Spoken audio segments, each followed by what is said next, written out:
Greetings this Sunday night. This is Kev, and this is Black Men Being Brutally Honest.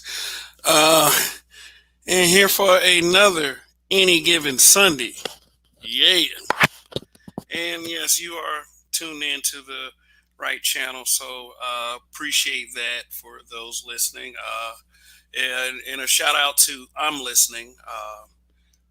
Is yeah Topic that I felt like was that was worth revisiting. Last night I did Highlander complex amongst black men, and as you can see, the title scrolling across the bottom of the screen, and as you click on this video, uh, see what direction we're going in tonight.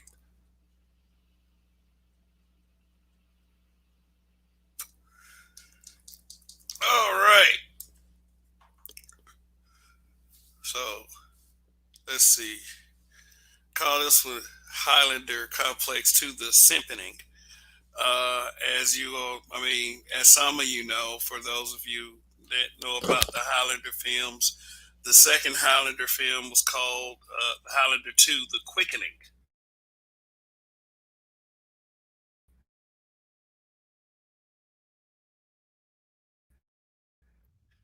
So fun with that. Let's see, let me see if I can find an image of it real quick.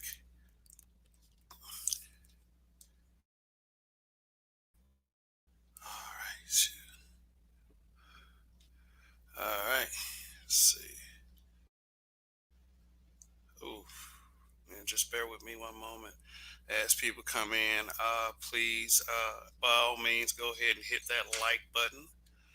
Um, and if you're watching this channel and you haven't subscribed, go ahead and hit that subscribe button as well. If you are watching this broadcast, but otherwise, everyone, thank you for your support and your viewership, and all your new subs and the cash apps and the super chats that I get from broadcast to broadcast. I do appreciate that, but yeah, uh, pretty much. I was talking about Highlander complex last night amongst black men. Uh, Honestly, I'm going to go ahead and tell you guys. I don't expect black men to be a monolith that is all full of a collective of guys that is always on the same page, thinking the same. You know, One singular symbiotic idea is the best idea. You know, uh,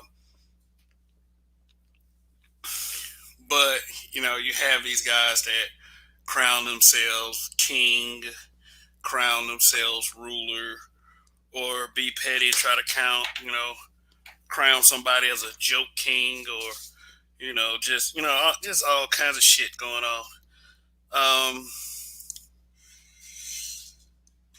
just just giving my perspective on this, I know that I may not be the most intelligent, but I do give a heck of a perspective. So, uh, yeah, so just trying to get some of the small talk out of the way. Yes, but what I'm going to explore tonight through just speaking on my observations and life experiences. How much is the Highlander syndrome? Well, not syndrome. I'm sorry, Highlander complex. Okay, because last night, let's just for you guys watching, Highlander syndrome is a condition that you physically stop maturing at a certain age, but you continue to age anyway. It does shorten your lifespan somewhat. Say, for instance, you get to 10 years old, you can keep getting older, but your body stays 10 years old. It's really, really, uh, I'm not going to say it's a really bad condition, because you'll have to, of course, ask someone who is actually going through that kind of thing. Um, but we're talking about Highlander complex. Basically, um, the guy who feels as if there can be only one. There can be only one top dog, one big guy. Me personally, I do somewhat believe in the team concept. You know, if you can't get everybody on the same page, at least get a few people on the same page. It does efficiently work out. Um, there, one thing that I do figure out, there's always going to be a de facto lead. So is that's not a real question that I want to answer to when it pertains to the already five existing habitual line steppers. Oh yeah, by the way, long live the habitual line steppers. You know, because that kind of thing, you start that Highlander bullshit, and then things just melt away from there. But at this level, I believe that the whole Highlander thing is stupid. Um, you look at this thing as kind of an establishment of power, and you devil that power through numbers. The viewerships that these people get, the financial support that they get, the popularity, especially people with their popularity is at all time high, and when that happens with certain individuals, then certain feelings come out. People start getting their feelings. So it's the need to establish some type of dominance through any means. Means such as a lot of what we discussed last night. Uh, just people doing anything to attain a top position, basically just to try to take it from others through any means. Uh, mm, also when certain minds are present, when certain people start to give their thoughts and opinions, and oh, all of a sudden, like I feel like in a conversation, if you bring up a certain talking point, and it's really up for debate. What I don't like that certain people do, and certain people of status do this also, is that when their talking point is questioned, then all of a sudden, instead of trying to back the talking point, then it's all this, nigga, I'm this, I'm that, I ain't got to, fuck all that. Instead of it just being a conversation, all of a sudden it's like a fucking sword fight, where at the end of it, someone is going to lose their head. Not to say that literally happens, but seems like that at the level of seriousness that is displayed, uh, it feels that way.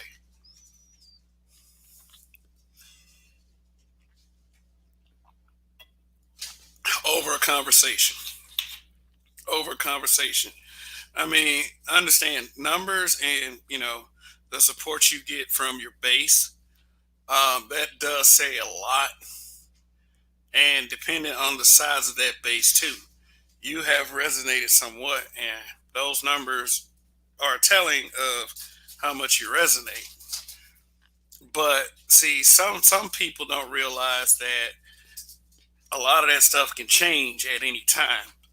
And this sometimes I feel like this. Oh, no, don't say I feel, because we try to practice not saying I feel around here. Um, I would say I've observed this Highlander complex come from a fear of losing such status, um, or it comes from you know I'm overwhelmingly great, and people have to recognize that, whether you want to recognize it or not, which is does make sense.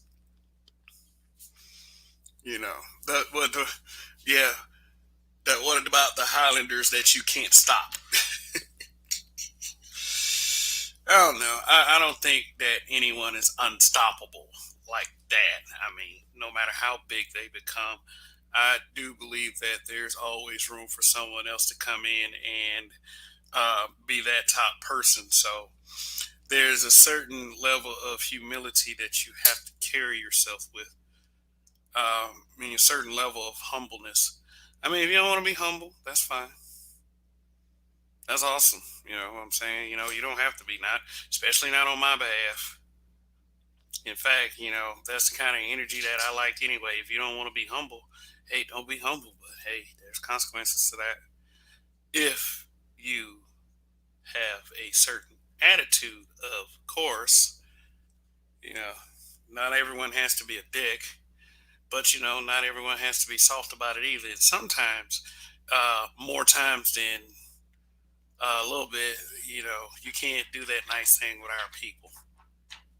I do understand that people will try you, and sometimes you have to establish that kind of power in order to keep things balanced.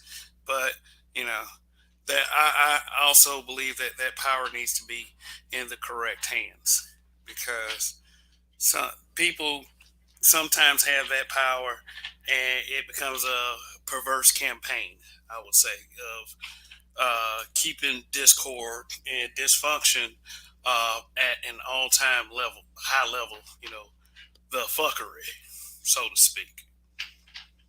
You know, the thing is, I feel like that ultimately, oh God, feel from what I've observed, ultimately, Highlander complex is to the detriment of the black manosphere. Because I mean, you get, you know, powerful minds, like minds. You know, you get them in one place, and sometimes things, you know, have a tendency to get a little hairy, which you know is normal. It's normal, but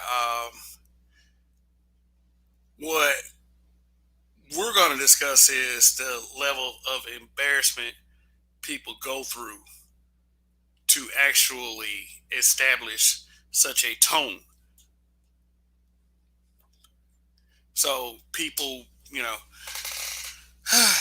people like, okay, we're talking about guys. We're talking about guys. Yeah. So I did. I think I posed this question. Do are Highlander guys nothing but simps? It does seem that way. It does seem that way. Is there a level of simping that's going on now? People want to say that they are tired of the word simping, and simping means this and simping means that. Uh, Simping is just simply just making excuses for toxic behavior of females. You know, letting it slide, acting like it has no social impact, even to the point of being toxic with other men for pointing out the behavior. Uh, Mostly, establishing and asserting that guys who call out the toxic behavior of females are the bad guys. Basically, belittling these guys and resorting to shaming tactics, basically, like telling these guys that they are hurt. And but what ARC calls the second faction of the Black Manosphere. He was saying the first faction is the game, guys, and just call just the second faction is just to call out the behavior of females, just and it's to me that sets the tone for these guys are just trying to belittle females and they don't want to be involved with the black women anymore. I mean, and a lot of the guys say, hey, I want a black woman, but I can go elsewhere and get one besides America.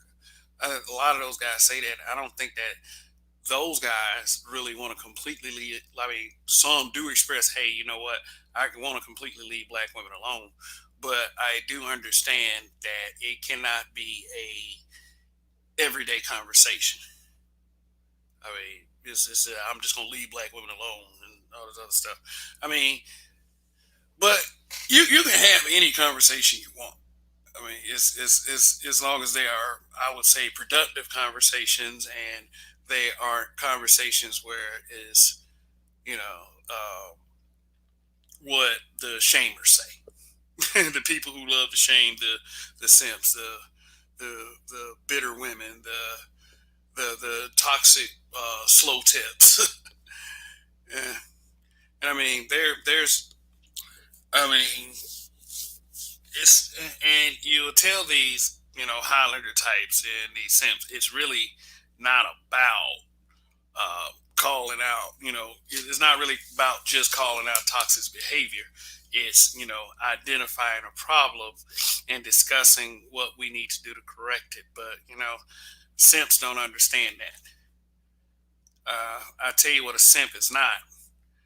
A simp is not a person, or, a simp is not a man who loves females, because that's the narrative that the other side tries to push. That, we just call guys simps just because they love women.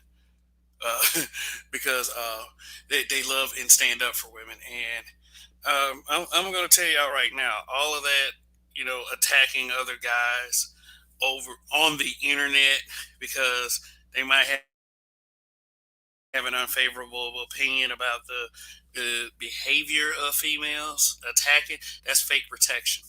That's making it seem like that you're here to protect black women, but that's not the case at all. What protecting are you doing on the internet? What you're doing is you're fueling a fire that has existed since the the humble beginnings of mainstream media. A propaganda fueled machine. In other words, business as usual for your typical everyday heterosexual black man.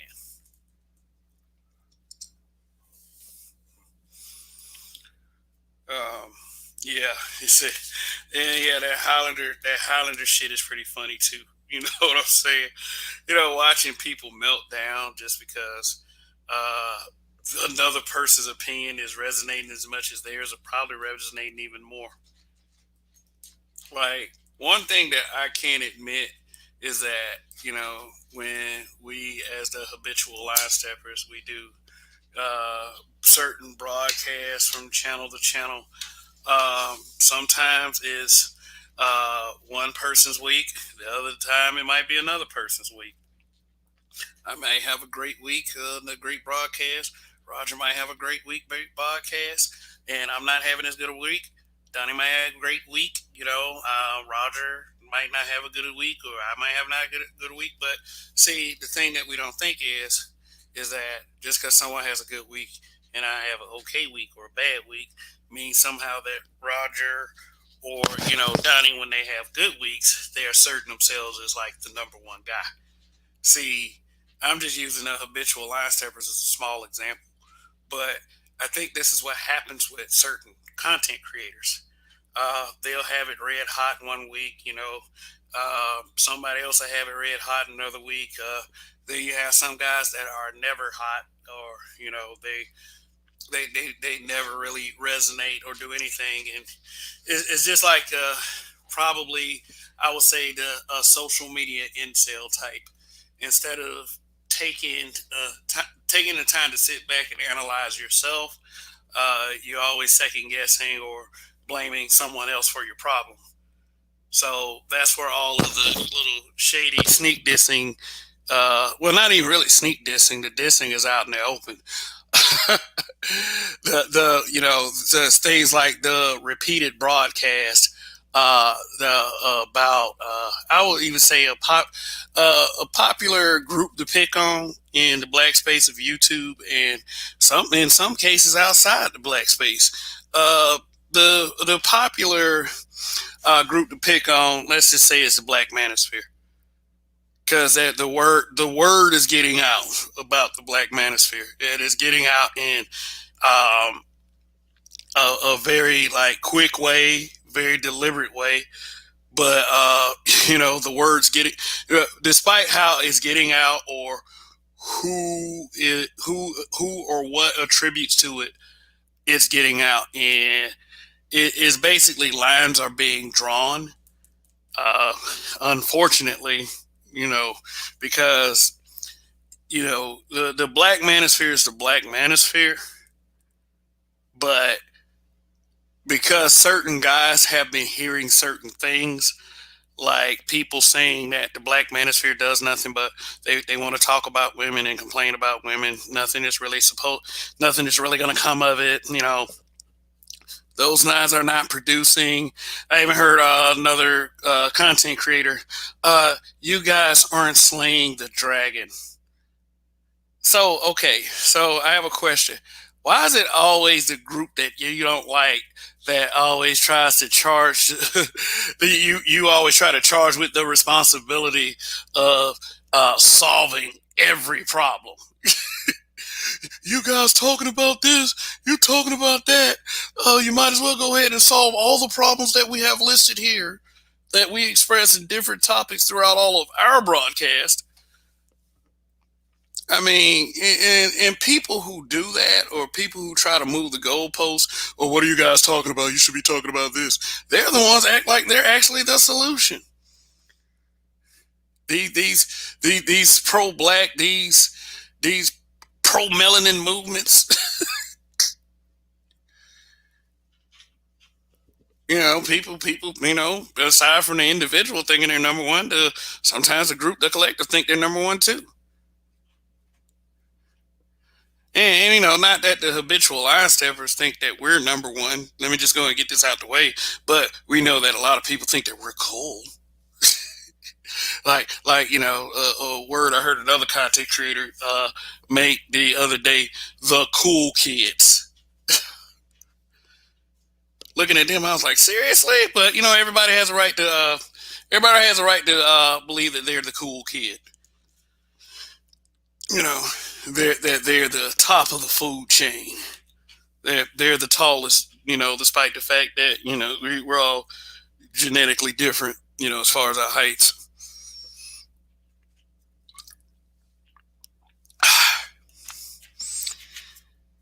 But just one thing that I'm really trying to say, and the lesson that I really try to teach is, at the end of the day, is that my shine doesn't dim your shine. You know what I'm saying? There's enough shine for everybody. Everybody under the sun can get some sunlight. Doesn't mean you have to put up a big ass tent and put everybody under it so you can get all the sunlight. You can go outside. Just some people do feel that way. We do understand that. Trying to take each other out. Um, yeah. What I would do for anyone watching this, when you have the time, go back and watch last night's broadcast. It's called Highlander Complex Amongst Black Men. So, this is a follow up. This broadcast right here is a follow up to that broadcast. And, for those of you who haven't as of yet, as you come into this broadcast right here, please hit the like button. We love that A word algorithm around here, and that definitely does help the algorithm. So, all righty. Let's give some shout outs in the chat. How are all of you tonight? Okay, Iman Perry, Bruce Almighty, Good Mother. Well, hello, gentlemen. Big fan of brutal honesty. All righty. New, what's going on? What's going on, everybody? Uh, she got a question. Good Mother. Do you think that men will feel less of a need to talk about how powerful they are once these crazy women start treating them with respect? Hmm. Here's the thing. I don't me personally, I don't negotiate respect. I don't think that negotiation should be respect. I mean, respect should be negotiated or bargained for. I just think that you should just get it if you are a basic human being that's not bothering or trying to harm anyone. but people will try you. But to answer your question, do you think the men would feel the need to less of a need to talk about how powerful they are once these crazy would start treating them? If there was if there was a good woman for every man, or two or three or four, or however these dudes want to do it, it probably would have a less of a need to talk about how great they are, because one thing one thing that some people do have is they have this complex of, they think that there's not enough to go around for everybody. And what I've done these broadcasts for, not these particular broadcasts, is because I try to let people know that there is enough for everyone, that you don't have to do the things such as the hating and the doxing and the the overall just obsessive campaigns and shit. Um, but I don't know. I think that if women if women started these crazy women started treating them with respect, I think that we would move to something else. I really think we would. Is like the how you define yourself as a man personally, to me, is should not be dependent upon how women feel. It should never be that. And for those guys, especially the simps, yeah, they do try to define themselves and try to, you know, rate themselves on how women feel. And that's, if I feel like you're any kind of man, you don't do that. You don't do that. So if it, to me, honestly, the way I perceive men, if it's not going to be that, is going to be something else. Mm. Shout out to Absalom Payanki. What's going on, brother? Killer Cam. What's going on, Iko Giamine? I do know men value women, but they have been destroying our society and systemically oppressing the men. I'm not a fan of the lack of accountability. No, I'm not a fan of the lack of accountability either, because what I do understand is not only the lack of accountability, but the movement to shirk the accountability onto the men and the men alone, it has increased. That sentiment has increased lately, and there's always been those simp type guys. Is all there's always been those simp type guys, but it's like they are. It's like Custer's last stand. They making a last ditch effort.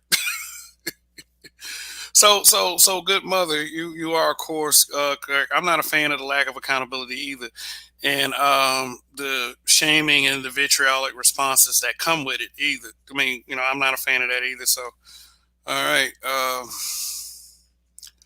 Oh, shout out to Hurry Up and Buy. Okay, so, oh, shoot, hold on one second. I ain't even plugged this laptop in. Just sitting up here talking. Damn, have constant power. There we go. All right, let me drop this link. Drop this link if anybody wants to come up. We're just talking about Highlander Complex again. If for those who tuned in last night, we're talking about Highlander Complex again.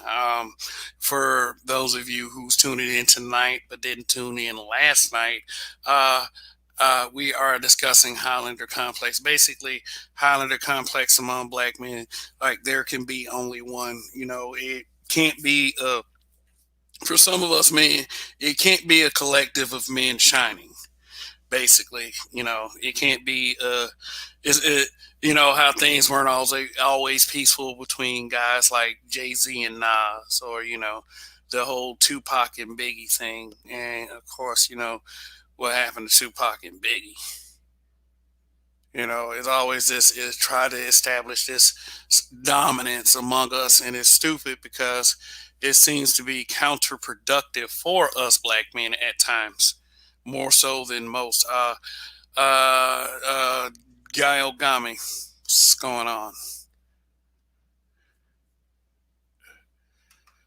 All right.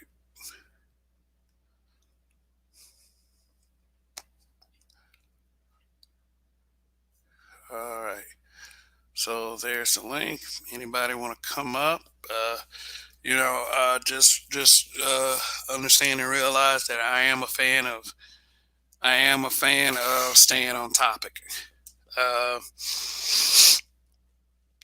what encourages Highlander complex? I don't know. Sure. Let me see. Example of it growing up.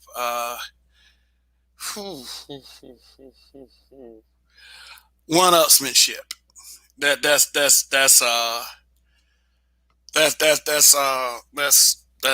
one way to describe Highlander complex. One-upsmanship. The HNIC complex, head nigga in charge complex.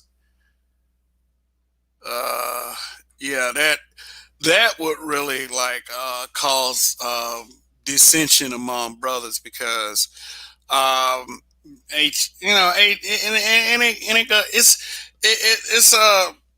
it's complex. It's complex. I'll say it just like that. Because on one hand, you have a bunch of guys who believe is just you have a bunch of guys that say that you're a supervisor at a job. Let's just use the friendship framing. Okay, you all go in at the same level as friends, but one of you become the manager. Uh, Guy comes around, starts carrying that HNIC vibe with him, and his friends start to resent him. So the resentment, causes a back and forth, and then it's counterproductivity at the job. And it what it ultimately does is bad for the guy who got the authoritative position.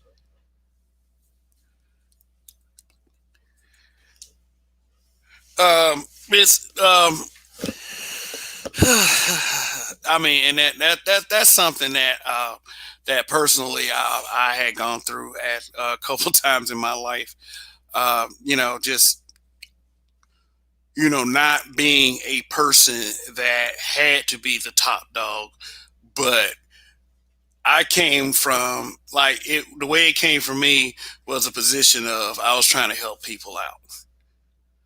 Sometimes, sometimes you do help. I talk about this Highlander thing, but the other side to it is sometimes that you do help people out, and then they take it as you're trying to you're trying to assert some kind of position with them whenever you try to give them some type of direction, or they start to have the idea starts to grow within them that maybe your ideals aren't good, maybe my ideals are better, thus the birth of another Highlander.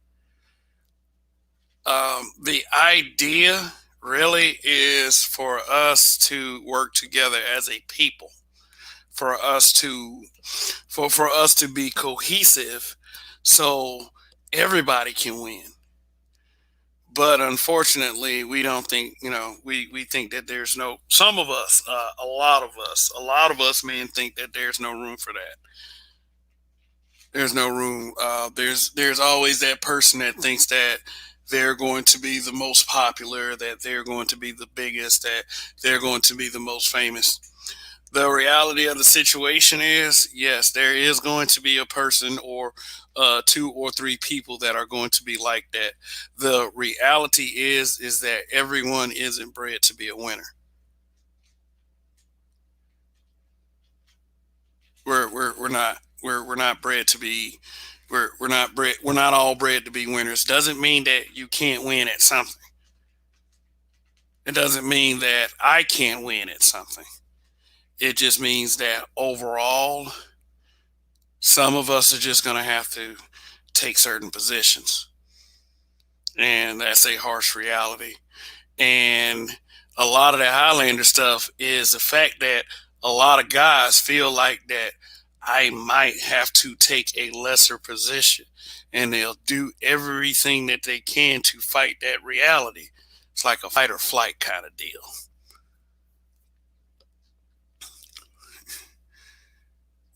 When someone cannot accept the reality that, sometimes certain people are just a little better at this than others. Not throwing shade. And I do acknowledge the fact that when we were talking and we were joking around, a lot of shade was being thrown. We do get caught up in that quite a bit.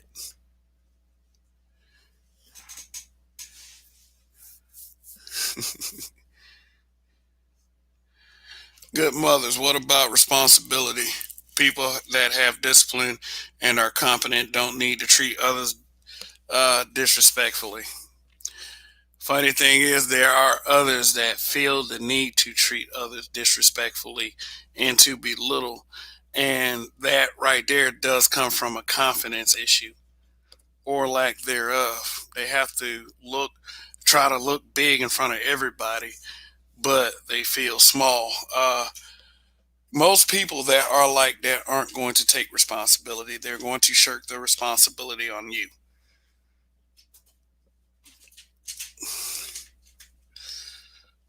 Um, People that, and you're absolutely correct, people that have discipline and are confident don't need to treat others disrespectfully. That's absolutely 100% correct. Uh, Rael, what's going on?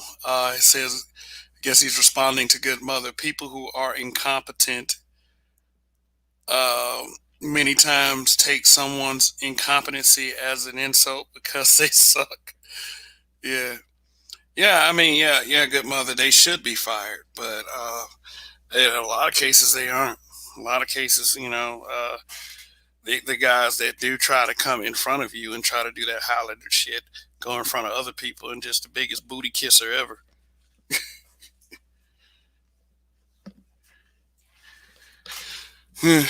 Okay, so what do y'all think? What do you all think? Okay, getting back to the actual topic of the sympatry and everything. Yeah, I mean, one thing I do notice about guys who do simp and try to establish themselves as a big don, or the ones that stick their checks out and think everything is a dick measuring contest.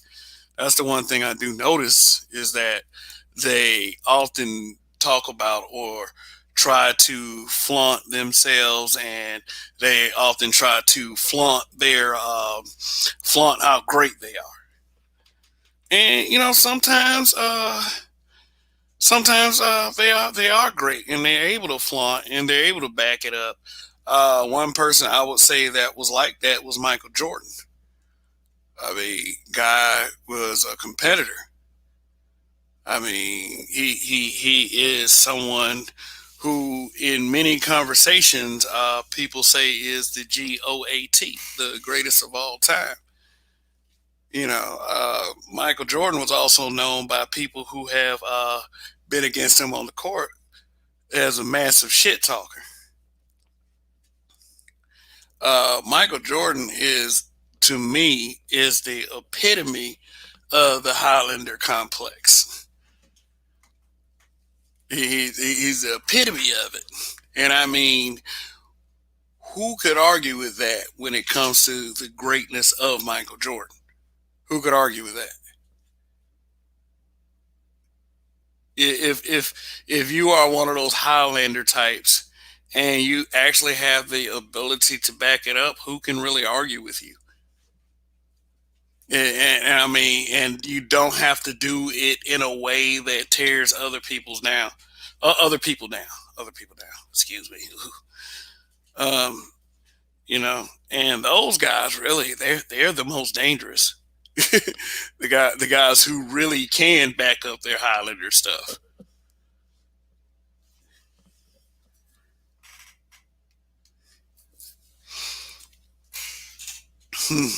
you know, Sometimes guys, us as men, sometimes we run into people like that, and so, and a way that we can,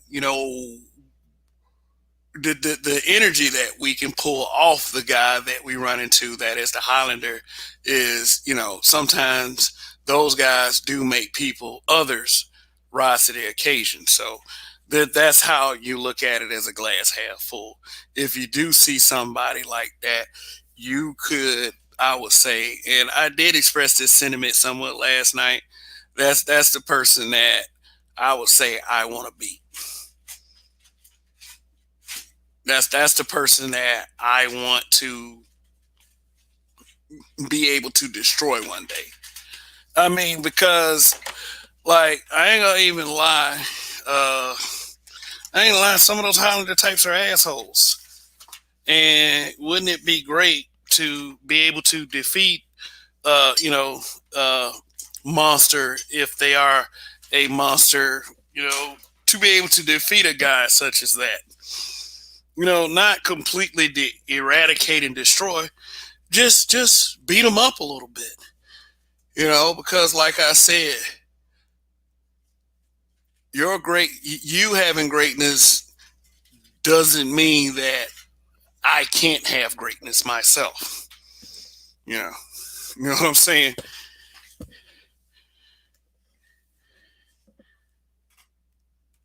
So, so question: wouldn't those who can't back their claim and ambition up be more dangerous since they might sabotage the greater efforts just to be in the spotlight?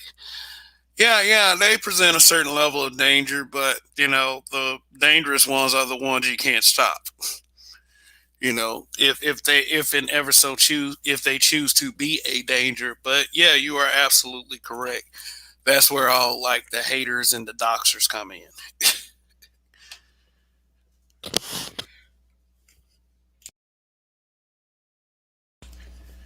Yeah, and I mean like anybody that doxes, not really so much dox to protect themselves. Back and forth doxing, that's just a big mess anyway. But the ones who dox to humiliate. I think that the singular reason for people who dox and try to sabotage is humiliation.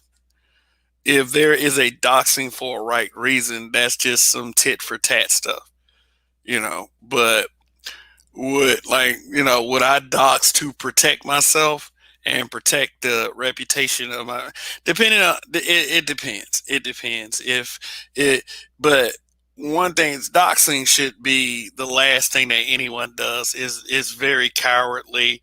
You're trying to find someone's personal information. And then the audacity of certain individuals to put the information out there. That is a very dangerous thing that people try to pull. But like it doesn't surprise me because I see what people actually say to each other on social media.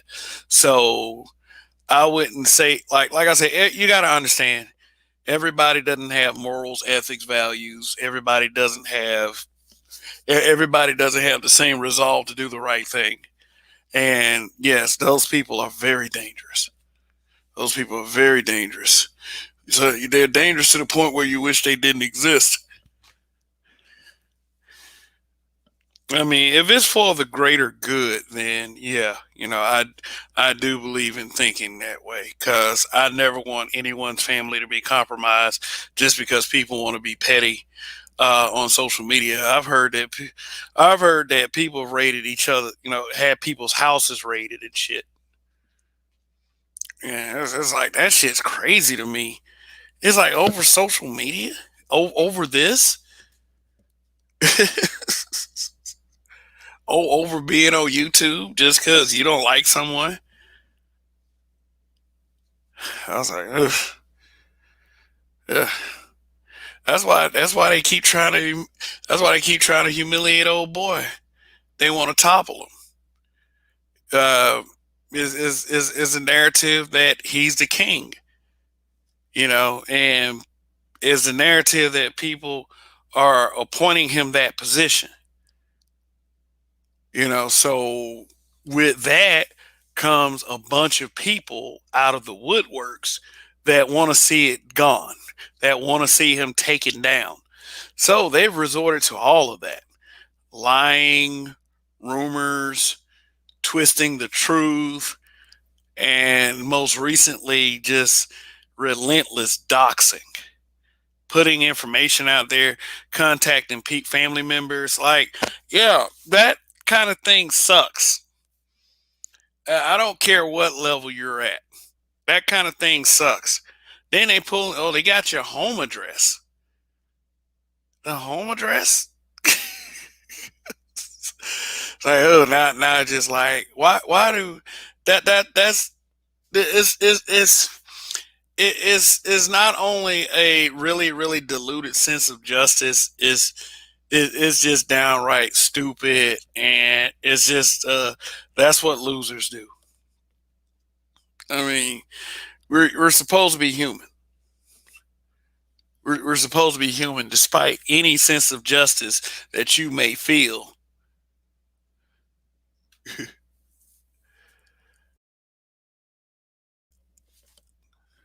Mm. So, all right, just okay. This discussion, Highlander complex to the Simpin-ing. As you are coming into this broadcast, please hit that like button. See, take a time. Let me see how many likes. Cause I got 27 people watching right now. Yes, I got 29 likes. So yeah, that's a pretty good ratio. It's a pretty good ratio. So yeah, I appreciate the support from all of you. Uh, yeah. So how do I personally feel about Highlander types? Now, I mean, if they got the work, I mean, I don't have a problem personally giving anyone any kind of credit. I don't. I'm good with that. I'm pretty good with that. I'm not gonna deny anybody.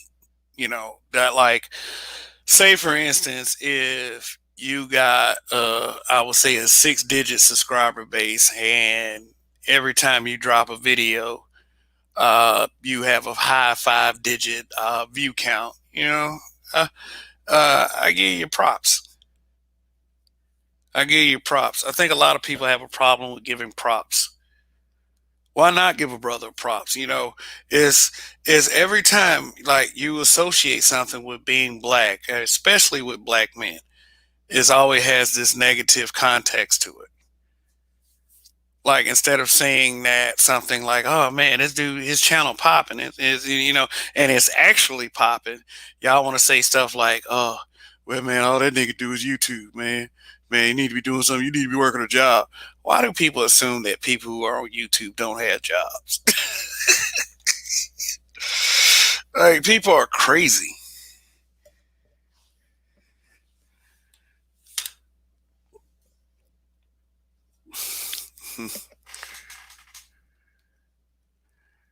The truly dangerous ones are usually the quietest people that will act malevolent, won't warn people about it. Uh, I'm working on sorting out the women and these stupid policies. Good night, gentlemen. Okay, great. Well, keep fighting the good fight, good mother. And from the way you've commented in the chat, you sound like you could possibly be a good mother. So,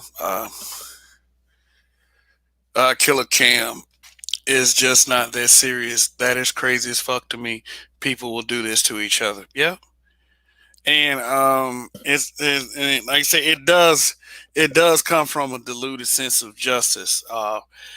It also comes from attention seeking. Like, really, with the doxing, people actually think that they're some type of hero.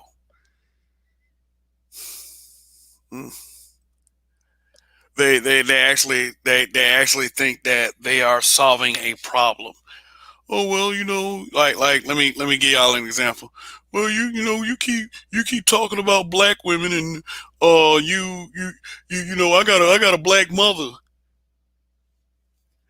You know, that's you trying to bring down black women. So I'm gonna dox you and see what you about for real. It's like that doesn't matter. Dude can be rich as fuck. Dude can be broke as fuck. Dude could be doing okay. What the fuck does that have to do with his message? I mean, even for the females, they get doxxed as well. What does that have to do with her message? I mean, I can understand if you are, um, if you're like a baseball player and you're trying to give a heart surgeon advice on how to do heart surgery. I mean, I do understand that. Is there's a certain level of credibility that goes with the way you carry yourself. So I do understand that point.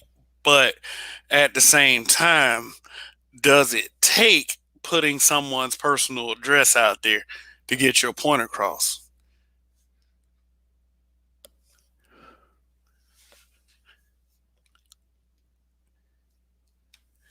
Mm. Okay. All right. I've done a lot of talking. Rael, what's going on, man? Peace, Kevin, man. Just chilling, just sitting here and relaxing, playing this Xbox. And I'm just been listening Hey, in. you're an Xbox man? Oh yeah, oh yeah. Oh man. um, Shoot, you have a good time talking to Roger. I'm a PlayStation man myself. oh, P okay. PS4 life. Oh, okay. I don't have the five yet, but it's soon. Yeah. But what is your thoughts on the Highlander complex within us men? Well, this was years ago in Atlanta, and I was in the West End, and I was talking to some cats from Hebrew Israelites, and we were sitting there talking, and I was talking to these older dudes, and I told them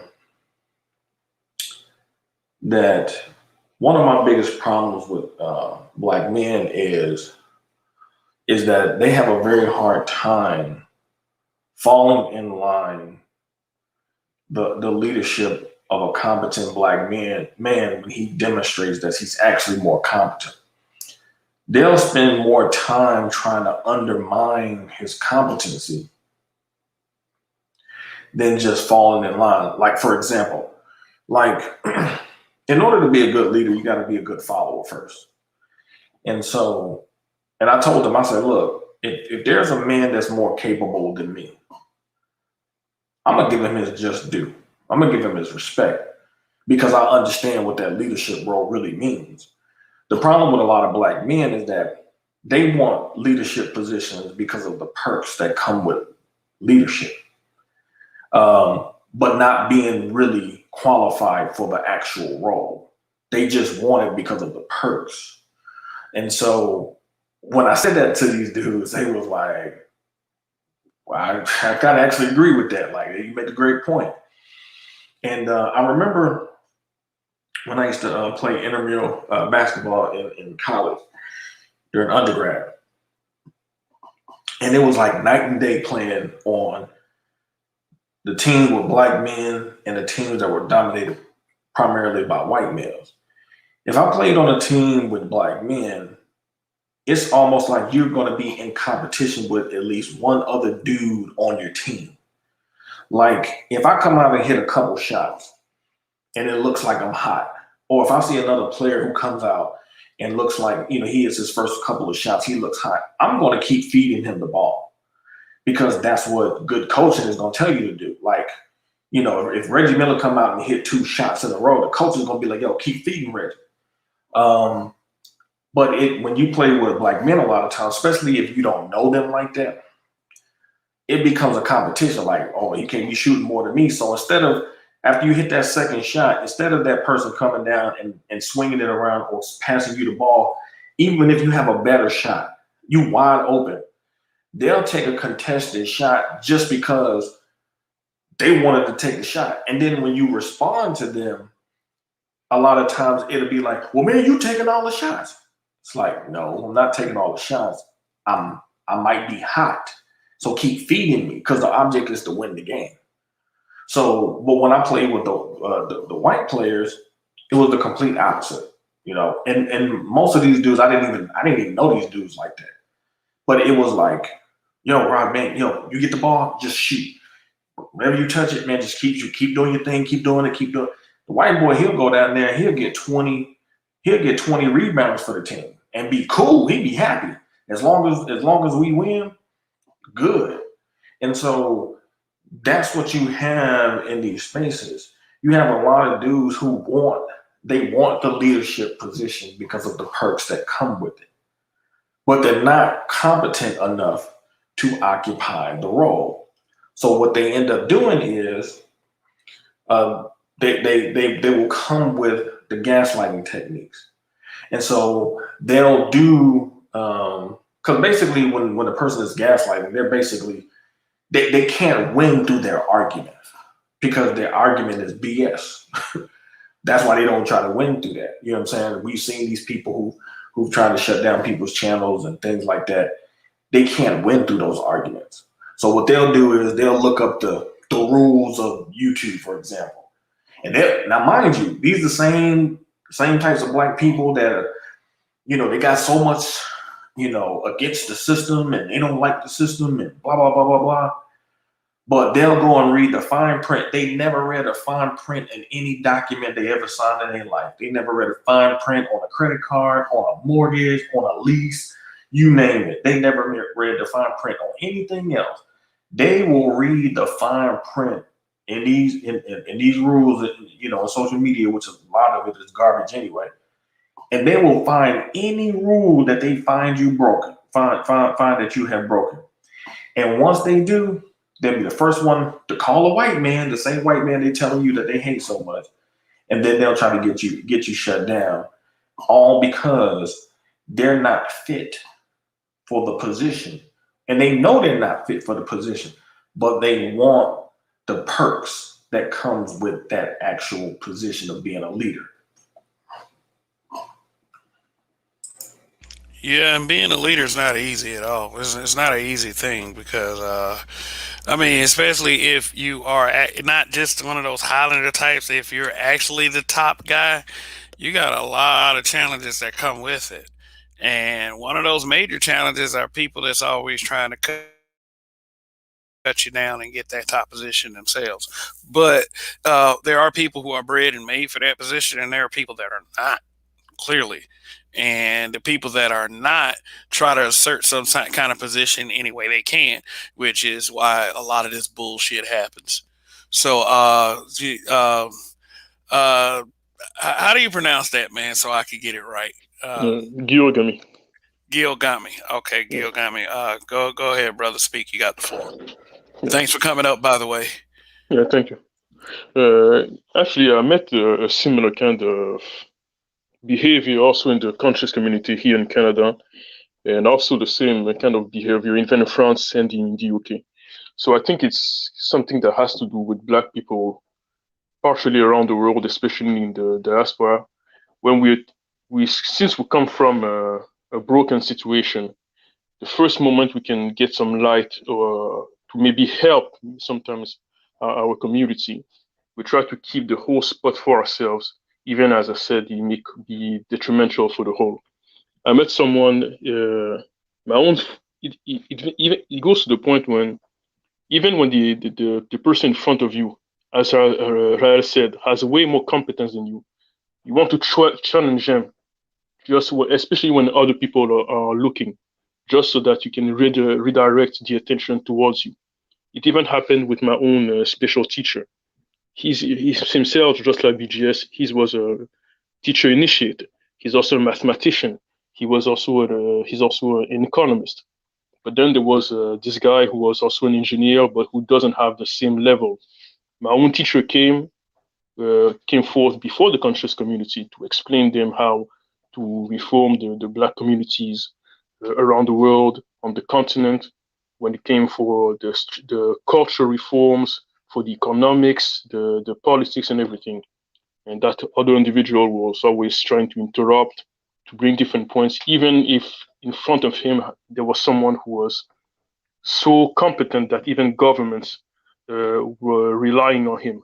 It's as if you were actually consulting someone as Dr. Claude Anderson, explaining something to you, and then someone who just, because he's also an engineer, but not on the same level, was always interrupting during a conference that people already paid to assist to listen to someone like Claude Anderson.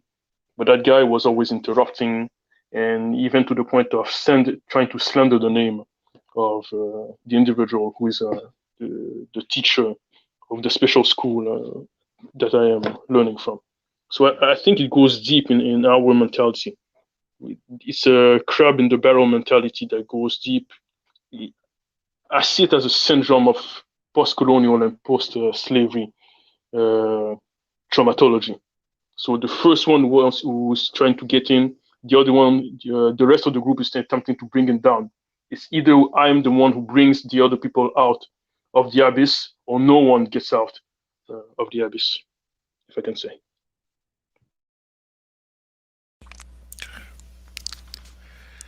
What reward do you think even what benefit do you think guys like that are actually getting, by cutting others down just to be the guy, so to speak?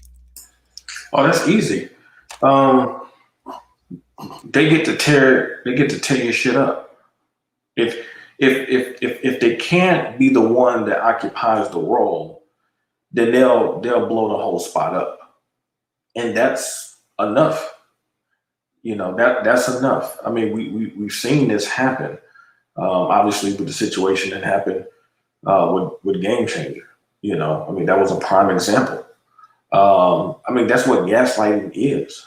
You know, um, which is to me the most effective gaslighting that I have seen is that pro black shit. It has been the most effective but self destructive mentality that has crippled generations, I would say, of black people. Because I don't know if anybody has seen this movie recently that came out, um, Judas and the Black Messiah. Um, it's a great movie. um, the dude that did the movie, that was in the movie Get Out, Daniel, I forgot his last name. He's the main character. He plays They Frank Hampton Jr. uh Daniel Kaluuya. Yeah, Okay. yeah. Um, Great movie, because it really plays out this dynamic. And um, a person who had nothing going for themselves. Um, I mean, it is so dynamic. If y'all gotta really watch this movie, man, because it really showed the dynamics that we've been at war with. Because um, the pro black stuff really is easy. It's easy to get black people to disarm their common sense when you bring up the pro black stuff, because you know black people don't want to be considered like anti-black. You know what I'm saying? Like, you know, but it's a very slick way to get over on black people. Um, and when we um, disarm our common sense and judgment, that's the whole point of gaslighting, is to get you to start doubting yourself. You know what I'm saying? And then if once you throw that white man into it, now you throwing the fear into it. So now you got black people in fear, self-doubting themselves, when this black person who is kicking that pro-black shit to you is basically trying to get your wallet out your back pocket. I mean, it's very effective. You know what I'm saying? I mean, it really is, because people keep using it and it keeps working. You know what I'm saying? And so even with that game changer situation, man, there were black people who educated black people who was giving these fools money, man. You know, who were really falling for it. You know, I seen married women who were lawyers who should have been able to critically break down language and all of these type of things, and they were even falling for it. Women who had good men, husbands, falling for the okie doke because it's very effective. Because black people typically are very they tend to be very easily gaslighted, you know, um, and you put those combinations together, you know, the white man, fear, you know, a lot of black people already doubting themselves, so you just feed that beast even more. So next thing you know, you got a cult on your hand.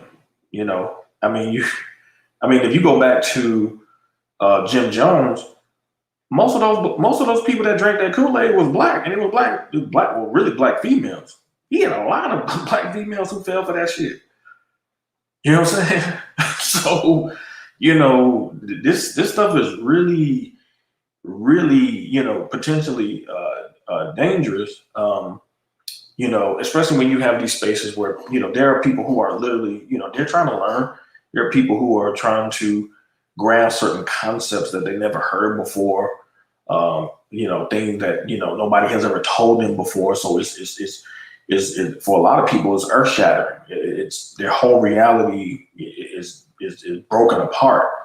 And so, you know, that's already enough as it is. And then you still got the person outside of it coming with the vitriol, the old stuff, you know. And a lot of times people have a hard time differentiating what's real because they've been hearing the white man, the white man, the white man for so long that they don't realize you got some black devils too. Matter of fact, you got a lot of them. And you know, but for some reason, and I Yeah. really fought the nation for this because the nation really pushed the white man as the devil mentality. But what they really did was they made white men into something so scary and you know monstrous that you can't you Yeah. can't win. So it's just crazy. Yeah, yeah, like when we have this notion that that somehow us speaking on certain things are we're not supposed to say it because white people may be watching. When people do that, they give white people a superior position, whether they want to admit it or not. Right. Like we have to, we have to run some kind of dog and pony in front of them instead of having a behavior to carry ourselves with, us with a certain standard anyway. Uh, but yeah, that gaslighting is something serious. You know, the ability to they what it tries to do is it nullifies your ability to be able to put up an argument. You know, everything is for the reason except besides the actual reason. You know, you're just saying this because let me say so. You're just saying this because you got rejected in high school. It's like, what the fuck does high school have to do with whatever point you're trying to make? Is gotten to a ridiculous level. Um, but yeah, Sir Anthony. After yesterday's stream, I found new language to describe one aspect of this Highlander complex. They need to be the smartest man in the room. Mm. Yes, indeed.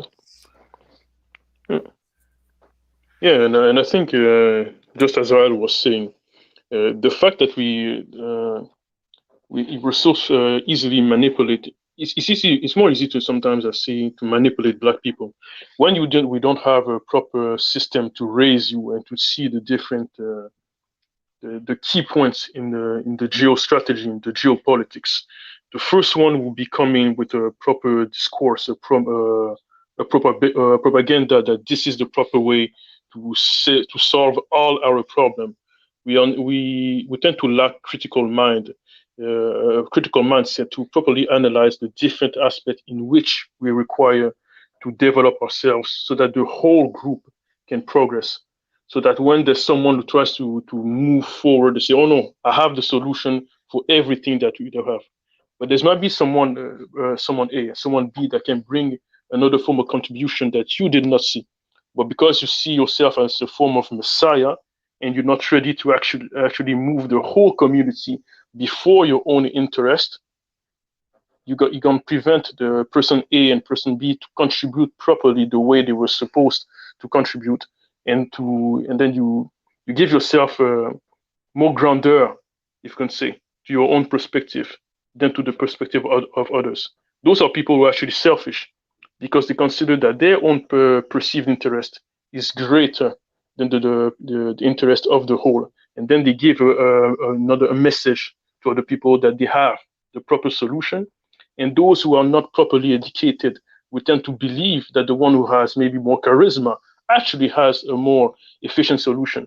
But since they're not educated properly to analyze properly what has been said, to analyze properly what are the needs of the community, to analyze properly what the opponent is actually doing against them, they are moving towards the cliff, believing that the individual at the forefront actually has the proper solution. And what is the end? So the ending of all this endeavor is that you can condemn the whole of the group simply because of the the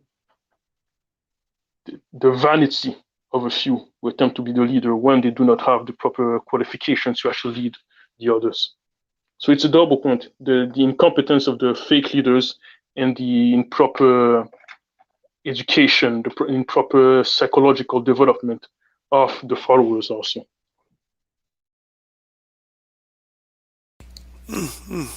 All great points. Tonight's topic is the Highlander complex. You make a point about just the guy who's actually qualified to be the one to come up with the best solution versus the one that everyone that first the versus the people who they tend to choose based on superficial reasons. Uh, Feeling like that you the biggest guy, so you are the one with the best solution. You may not be qualified to give the best solution, but we choose people based on superficial stuff. So how can you, as a guy who may be qualified, but you don't have the work to back it up, how can you be the guy that gets in front as opposed to guy who has the work to put up but may not be the most qualified? Uh, we, because we as black people, we do have a tendency to be we do have a tendency to pick what looks the best rather than what is the best. And I think some of these Highlander guys do depend on that. MOT, man, salute to him. He made a great point last year. I think it was last year, early last year. Um, and he said, look, if you've been locked up, you got caught up, and you on some, you on some black people stuff first type stuff. He said, I understand, I get it. He said, that's cool. He said, but you don't need to be at the front of the line because all of a sudden you just became awake and you just finally realized that you need to be a productive black person. That should already be the norm. He said, what you need to, and I'm paraphrasing, what you need to do is sit down and learn from some people that's already competent, who's already been doing it. And then maybe later on, if you prove yourself worthy, maybe you can get that leadership position. Because, and no disrespect to him, may peace be upon him, it's the Malcolm X model. It's as I learned more about the history of Booker T. Washington, Malcolm became, he went more into the background for me because this was a man who, the stuff that Malcolm and the nation talked about doing, Booker T. Washington had already been doing it in the 1800s. He built the school. He had merchants association. He had black networks of black businesses working together. He had already done it. He didn't have to get on a megaphone to preach and talk about it. He actually did it. So the model was already there. Quite surprisingly, some of Booker T's models was mimicked and copied by white people and used. So we, as a collective, like you said, tend to fall in love with the flowery language.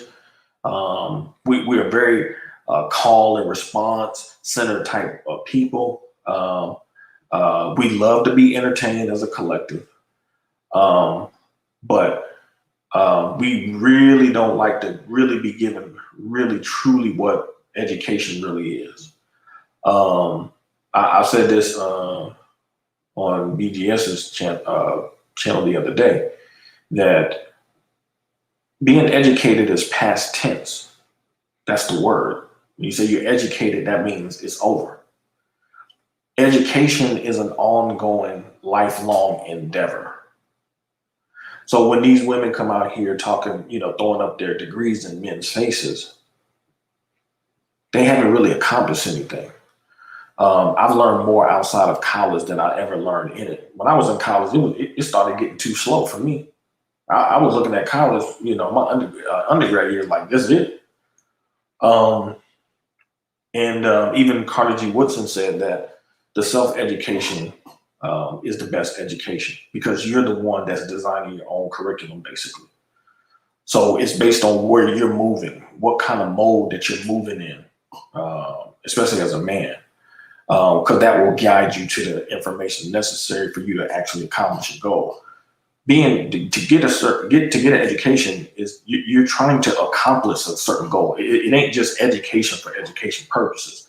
There's an objective to the actual education. And so when a lot of these people, I call them data junkies. They're like data junkies. Like, they got all this information, but they can't put that shit to any practical use because it's not meant to put to practical use. Even Malcolm had a practical use for the things that he was talking about. Like, he went to the UN. He was pushing for certain things to be applied to black people, to make sure black people were respected in the world as humans first. He was like, forget the civil rights, we need human rights. So there was a practicality to the stuff that he was talking about. A lot of the people that have come behind him, and to me personally, I believe pro-black was dead when he was assassinated. So I don't even think most of the stuff that came after him, to me, it ain't even worth paying attention to. When he was about the Pan-Africanism, make no mistake about it, Garvey was about getting money. The speeches was cool. He gave speeches and stuff like that. He got beautiful quotes, but Marcus Garvey said he was a capitalist. First and foremost, he was about getting money. And so many of these people, they don't have a strategy to get money. So their strategy is to con black people out of their money by scaring black people to open up their pocketbooks and wallets for some information that they really can't even practically apply to their life. Some of that information is great. I got it. I've read it. A lot of this stuff in history is really just to show you that you're not inferior. You're part of people who've done great things. So that means you should still be doing great things now. It's not meant to con you. It's not supposed to con you out your money. You know what I'm saying? So many of these people, that's their only way to really exist. And I think it's funny, especially when it relates to a lot of pro-blacks, is that they love to come in this space, and it's like there's a space for pro-blackism. You got the Sonetters, you got all these types of people. It's funny how they want to spend more time in this sector than be in those sectors. But they can't go in those sectors because many of those cats have put in a lot of work for some years. I might not agree with them, but they'll see the BS in their whole trajectory off the rip. You know what I'm saying? And so even when you look at the Panthers, for example, there were rules and protocols, like you couldn't just sleep with black women like that. You know what I'm saying? Like they didn't play that type of stuff. Like you would get beat up, or even worse sometimes, depending on how bad your transgression was. Um, just coming in there trying to run through chicks. Well, when you look at a lot of pro black crowds, man, that's all they do. They run the game. They gaslight a lot of black women, tell them they queens, and run through them. I mean, they no different than some of these Yeah, pastors in the church. So it's a game. yeah. They got that stay stupid narrative. Like, if we can keep them stupid, we can keep fucking them. I mean, why would these super pro tips want to work toward reestablishing the black family? You do that. That means one man, one woman. Trying to produce children. It, it's not. I'm a single guy trying to quote unquote fuck all the hoes, because the more hoes out there for those kind of guys, the better.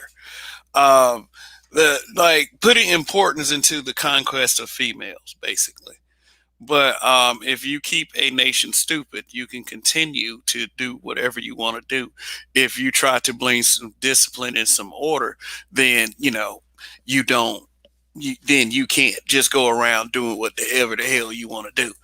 So let me ask y'all a question.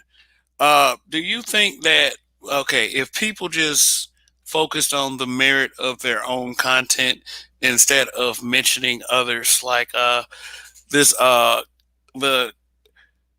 the Sir Anthony to Sir Anthony's point right here, he said there is a need for correction within the space. Other than that, content creators should keep other content creators' names out of their mouths. Okay, what if content creators never mention each other? Would the dynamic shift as far as popularity? Basically, would would some people would some people be would some people have, like, I guess, would there be other people on top, or would it matter? Are people genuinely that good without having to mention others? Would they have the Uh, would they have the momentum that they would have if nobody mentioned anyone, that they just went off the strength of their own content? well, if they instead, but that's the point. Since there's so much drama in our communities, if you stop simply mentioning other people and only stick to what you actually providing to the community, it would mark a separation between those who are actually providing something valuable for the advancements of others, and those who are only there for the clout. If so, for example, you want to address what another content creator has said, instead of attacking them, let's say there is a confrontation of ideas in a proper way, let's say an academic Yeah, way. yeah, I do. I do believe that, yes, if there is an idea that is worth responding to, then yes, I would say do it that way. But just to embarrass and cause drama, then maybe I should have clarified that a little bit more. Yeah. That's what I mean. Well, when it comes to the drama, that's the kind of stuff that should be prevented from happening. And the more you stick to actually the proper agenda with the solutions, that's when actually you could bring more people to listen to you. Actually, you would be those who would be listening to you with those who would be actually concerned for the advancement of the group. And it is with those people that you would be making plans for the greater communities. Even we did some conferences, for example, here in Canada, Montreal. We did the conferences, and we noticed that the vast majority of people, they would be enjoying coming and listening to us, but only a fraction, a minority, would be the actual movers. So at a certain point, we were just doing the conferences to pinpoint those who actually wanted to perform, and we left the rest to just listen to what we said, and then we keep on doing projects with the ones who actually were the proper architects, if we could say, of the advancement of our communities. Because this is something we have to be clear with ourselves. The vast majority of people will not follow us and contribute directly. They're just going to observe us and say who's doing something. And then when the project will be advancing, they're going to say, yeah, I supported those people since the beginning, even if we actually know that they were just observers from afar. So we need to keep on focusing on the actual subject matter instead of entertaining the frivolousness of those who only aim to destroy other people's character. But let me chime in. Okay, go ahead.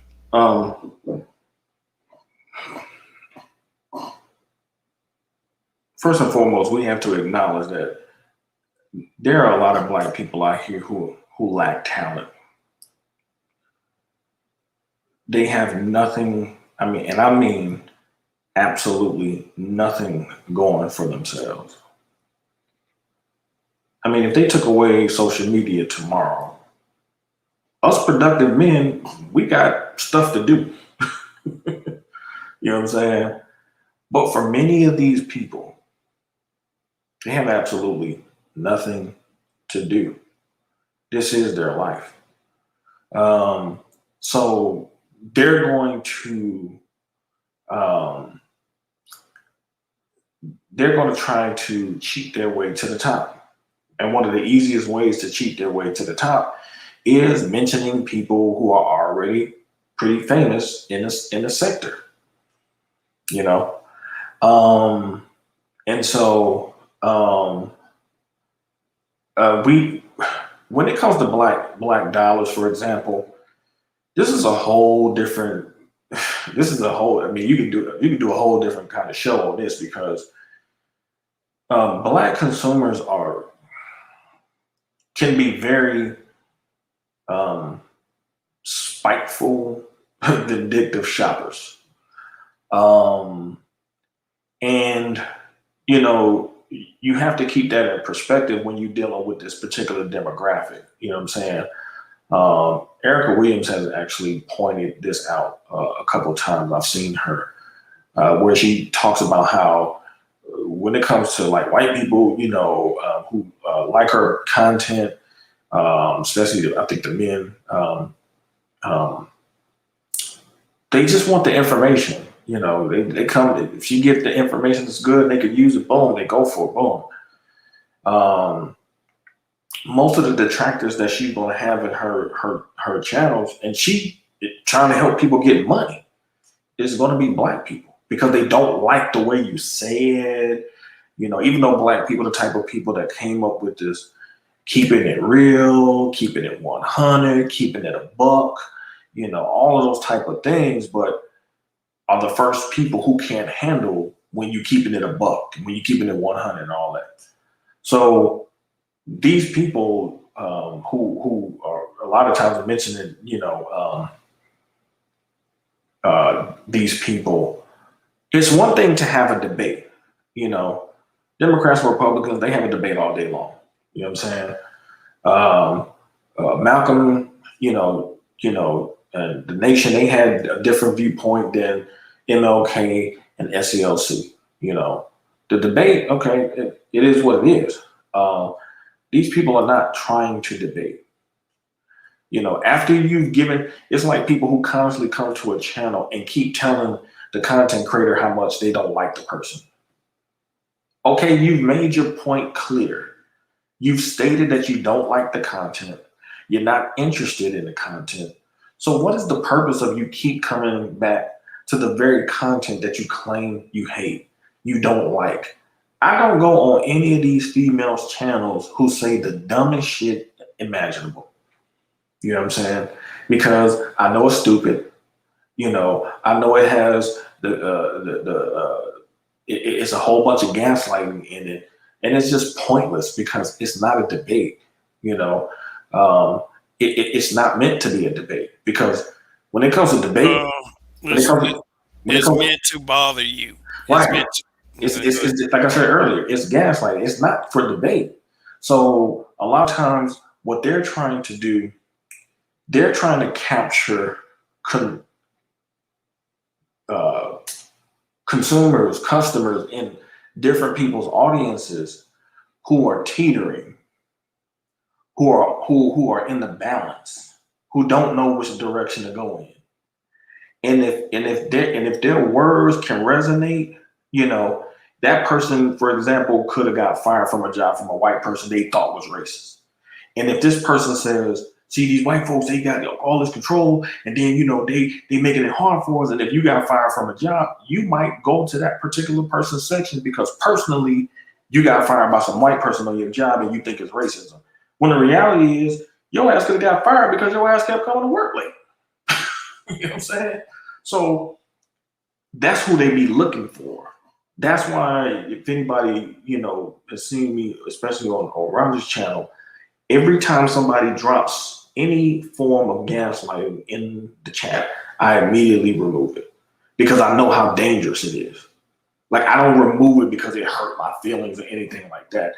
I remove it because I know how detrimental it can be for somebody who doesn't understand what gaslighting is. And that's why I remove it. And so, like I said, it's the ultimate form of gaslighting, this pro-black stuff. That's why a lot of these people, some of these people are using these tactics because many of them are, they're using the moniker of pro-black to hide the fact that they're actually a gaslighting type of person. Yeah, and pro black, as far as they're concerned, is not really pro black. It's pretty much pro me, pro what I think, pro how I think things should be, and using black as a way to push that message. So yeah, all right. Just a reminder, if you're watching, please hit that like button. And also, if you're watching and you're not subscribed to this channel, what are you doing? Go ahead and make that decision and hit that subscribe button. And yeah, Raw L does bring up some great points about, gaslighting. Gaslighting really takes away the ability for a conversation to happen. Like I said, it's not meant to be a debate. It's just meant to bother you. It's like, just think about it. You're in a back and forth with one of these bitter females, and and it's constant gaslighting, and no matter how much sense you try to make of it, the conversation just goes absolutely nowhere. And it's and the next thing you know, all of a sudden it's all this. Oh well, ooh, I got them in their fields. Oh, they in their fields now. Yeah, why they still arguing? Why they it's not there is not anything that you're not meant to convince them otherwise. Some people who have some intelligence you can reach, but for the most part, when that gaslighting commences, it's like you're wasting your time. But right now, we have up here the HNIC. Okay, this one better be good, I guess. So long live the habitual line steppers. Long live the habitual line steppers. Y'all, you ain't expect to talk about this and not have the head nigga in charge show up, right? You know.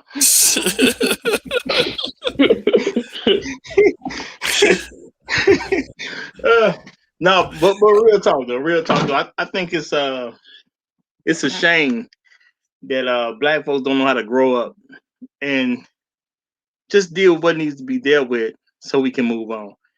A lot of this is coming out of ego and people just being embarrassed, but they're not embarrassed enough to change. They're just embarrassed enough to try to cover a situation going on in their head. Sometimes it's an actual situation. I mean, sometimes it's just what's rattling around between people's head is enough. But I think a lot of these issues come up because people just their ego is just out of control. You know, and it's crazy because people want to think so highly of themselves but they don't want to. They don't even want to be out front with the things that they say themselves. And if your whole thing is tearing other people down, and see, this is the funny part about the black community. With what we've come through historically in this country, how do you tear down another black person but try to be pro-black at the same time? It's oxymoronic. Now I don't think that's an actual real term, but it should be, just so I could have used it right. But it's oxymoronic to talk down on other people while you claiming that you want to lift them up. Because when you attack a person, that's totally different than attacking a problem. Yes, problems need to be attacked. You can't solve any problem that you won't face. But when you try to attack people so you can, come off as the better person, or I'm the person y'all should be following. Screw what this other guy is saying. Y'all should follow me. I mean, that's so childish at the end of the day, and it made me feel like people just had not had any type of legitimate experiences in their life. Weren't you in charge of something that you could be okay with right now? I mean, wasn't you in charge of the little league basketball team at some point, or wasn't you in you in charge of the spelling bee? Wasn't you in charge at work? You worked for some company. Wasn't you the supervisor of this, or wasn't you the person that people report to for this or that? At some point in time, you got to get that fulfillment somewhere. But if to try to come on the internet and get that fulfillment, that you want to be in charge of somebody, and you go into the internet with a bunch of random people that don't have to care anything about your existence, to me, it's a sad look. I'm just gonna keep it real. It's a sad look. To try to be in charge of people that do not have to care about your existence doesn't make any sense to me. And you're willing to tear down random black people that you happen to know their name or what they go by just to do it. That's a sad look. There's nothing that sounds pro-black about that. That's how I look at it. Nothing, but they do have this understanding, as I've been seeing as of late, that there is this pro-black movement that is highly critical and very argumentative about the status of black men in our society. Basically, you can be pro-black and you could hate black men.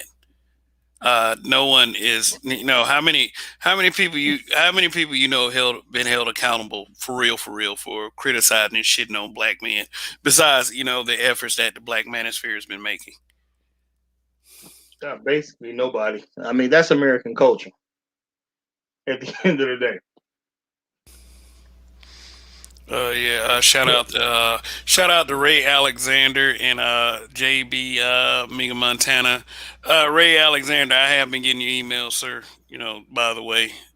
So if you wanna come up and give your input, the link is in the chat. So you're invited to come up here. But that's for anyone. If you like to come up and share your thoughts on this topic, you can hit the link in the chat as well. But yeah, but he's like, fuck these simps. So let's talk about the simping aspect of the. Let's talk about the simping aspect. Do you think that a lot of these Highlanders are rooted in simping? Like they are simps, super simps. They want to prove that they're the number one guy to these women instead of working toward a common sense solution. I think that's actually obvious. Many times you see them, they just want to be at the front so the other women will be able to look at them. But it's also not the reason, because when you actually bring solutions that can work for the communities, those kind of solutions tend to be rooted in reform of education, reform of economical dynamics of businesses, engaging to the STEM fields, tackling the different policies in an actual strategical ways, reorganizing the communities, the neighborhoods, and that's not the kind of subject that tend to actually appeal to women. So they actually like businessmen in the marketing field. They make a big publicity, a big propaganda to attract people. But when it comes to actually tackling the subject that can actually reverse the bad dynamics of our communities, they're not there to be seen because women are not actually interested in those kind of subjects. If you say we have to analyze the different input of capitals, that we're also actually supposed to make businesses that sell products outside of a community and bring in the capital within the communities, that we actually supposed to make each dollar that we spend run at least 16 times within the community in different strategical posts. Women won't be able to, the masses of women are not actually interested in that, in hearing that kind of stuff, especially that it requires not only to listen to a speech, it requires to actually implement the different directives in a very disciplined manner, in an ingenious manner. That's the kind of the people who are attracted to those kind of things are the shakers of societies in the positive ways, but not those who are actually not those who are more interested in drama. If you want to attract women, usually in our communities, you give a big speech, hence the simping in leadership instead of actually providing proper solutions. And Dr. Claude Anderson. Dr. Claude Anderson, for example, provide proper solutions in economics and societal dynamics, but he's not at the forefront, from what I can see, of the main discussions. Let me say this. Um,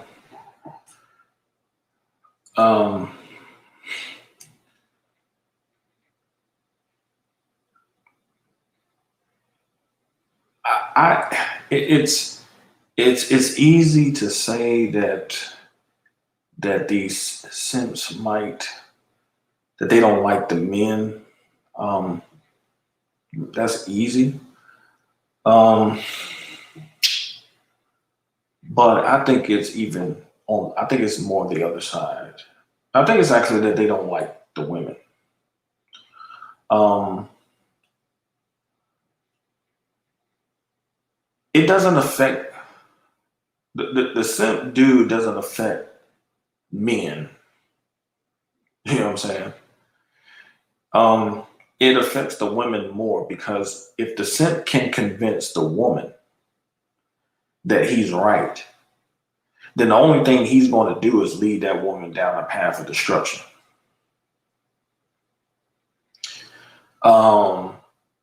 So it has an actual more of an effect um, on the woman because the simp is actually trying to use the public perception of women, you know,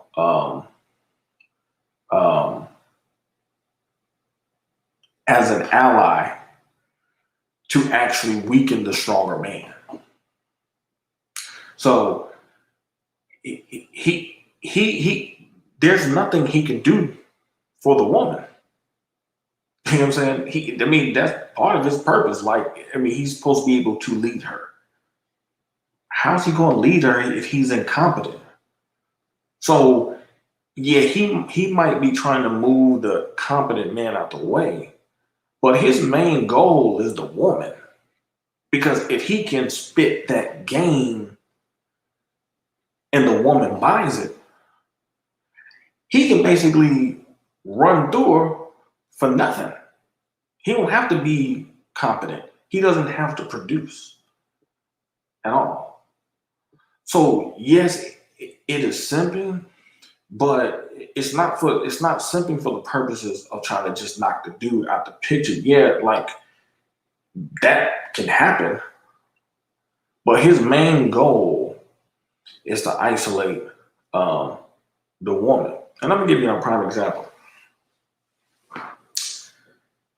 I used to be around these pro-black types some years ago, and it was this older dude. And this is one of the reasons why I try to tell people: just because a motherfucker is old and they saying some shit that sounds good, that doesn't make them an elder. You know what I'm saying? And It was a chick that used to come around that I had showed some interest in. So, unbeknownst to me, like he was secretly trying to isolate her, trying to get her to himself. So he ended up seeing me get her number one day. But because he was old, he was saying some things that made this female think that she had answers for him. She went in his direction. Man, that chick called me one day crying, like he won't leave me alone. I'm like, what you talking about? And so she told me in a jit, uh, basically what happened, nigga shit, basically. And let me tell y'all something. This shit was crazy as hell. I'd never seen no shit like this in my life. She said, the whole time we've been together, she said, all he's been doing is talking about you. I said, what? She said, yeah. She said, the whole time he been talking about you. Now, this was a dude had me by, damn it, over 30 years. She even said this dude went so far as to say to her that the dude said he wished he could look like me. Well, damn. That's how powerful this shit is, man. Man, I was like, what? That's envy like a motherfucker. Man, that shit had me blown. Cause see, when a motherfucker is holding shit back like that, them the type of motherfuckers who can kill you. They'll go so far as to kill you. Y'all think some of them dudes that shot out? You think some of them dudes ain't had that in them too? Shit. So because the competent men are going to shine the spotlight on the incompetent men. That's why we had damn near 2 years of an argument as far as the so-called educated lanes and the Pookie. Why do we think that argument was such a powerful argument? Because the Pookies ain't have nothing to stand on. So who did they use? Who did they use to their advantage to try to make them seem like they had value? The same chicks they felt they could spit game to and run game on and get over on. That's why the conversation shouldn't have took 2 years to happen. It's very clear. Competent men should win pretty much across the board. Okay? In all other groups across the board, that's pretty much going to be what it's going to be. But because game is what it is as far as Black America is concerned, that's why it took so long. And so, to me, when it comes to the simping, it's not so much about the men. They're just the focus of the energy is put on them to knock them out the position, out the box. But who they really trying to get over on is the women. And we can see this model playing out in terms of the Black church. Many men have left the church because they see the simping that takes place. And they're like, I'm not going to sit up here and pay for some dude to talk about real men. So I'm not going to sit here and hear this shit. And guess what? They got free reign to just keep taking these women's money because there is nobody there to check the behavior. It's the same shit.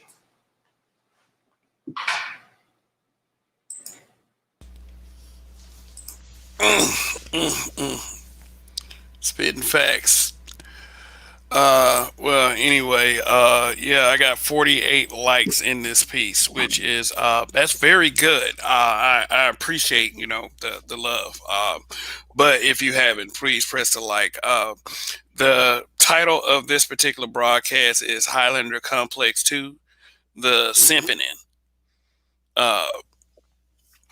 Yes, and Rael and the HNIC, and Gil Gami has joined me. And yes, this is a pretty good conversation. Um, yes, yes, simping as an establishment of power. HNIC. Can you give me a raw definition of simping, sir? Man, you can call me Rod. You can call me Rod. I'm just joking with that HNIC. So, You for know I'm all a the road folks who in, just, man. yeah, if you just happen to watch this channel for the first time, I am the Rods Report. I am not the HNIC, nor am I trying to be the HNIC of any of you niggas' lives, okay? I don't want you to lead them on. But But that speaks to the HNIC thing. Does speak to the Highlander complex as well. But wait, you said what was the definition of simping? Is that what you asked me? yeah, what is a true definition of simping? Because it's often misconstrued as, whenever we say the word simping, that means that we are critical of men, black men in particular, who love and stand up for black women. No. I mean, the real definition of simping is protecting women from accountability that you have no vested interest in. That's really what simping is. I know people use it for everything. Oh, if you take a woman on a date, you simping. Nah, you just went out on a date. If you buy some flowers for your wife, it's not simping. What I'm saying, you're doing a nice gesture for your wife. Everything is not about simping. A lot of men do not have the understanding that black men get to make their own choices. We've grown up in so many single mother homes, and we look at the black community through the eyes of black women. A lot of us, we don't even get that black men get to make a choice. Like they'll call a person a simp for being a stepdad. I've never seen a person as a simp for being a stepdad because the man gets to make a choice. It should be him making that decision. He shouldn't be pressured to being a stepdad. But if that's something he want to do, because maybe the woman is just that fine, she got lucky. You know what I'm saying? It just is what it is. But the choice should be his. Now, I think what you was just talking about when it come down to it, um, you know, a lot of people attack black men because, let's keep it real, preparing for victory is boring in the eyes of a lot of women. Okay, I'm from Chicago, so I like to use Michael Jordan as an example. How exciting is it to shoot 1,000 shots a day? You know what I'm saying? Shoot 1,000 free throws, 1,000 3-point shots, or what I'm saying, running up and down the floor. And not just him, but anybody who's performing at a high level. How exciting is it to prepare to win anything? To win at anything. I'm talking about preparing to be the valedictorian in high school, or, what I'm saying, or college. To be what I'm saying, the first person to win a race, to be the first person to do anything. Oh, it's boring. You know what I'm saying? In the eyes of a lot of people, especially in the eyes of a lot of black women, it's a boring process to prepare yourself for victory. And a lot of people that don't care about the interests of black women, they try to talk down on other black men who are doing something to prepare for victory because, what I'm saying, and they try to act like the guy will never win. But see, victory is exciting. So when these people try to tear down other people, you are aiming at somebody else because they are victorious. Now, the level of victory that they've reached, that's dependent upon who you're going to attack. But the truth is, when that person was preparing for victory, it wasn't exciting, and what people weren't really paying attention on.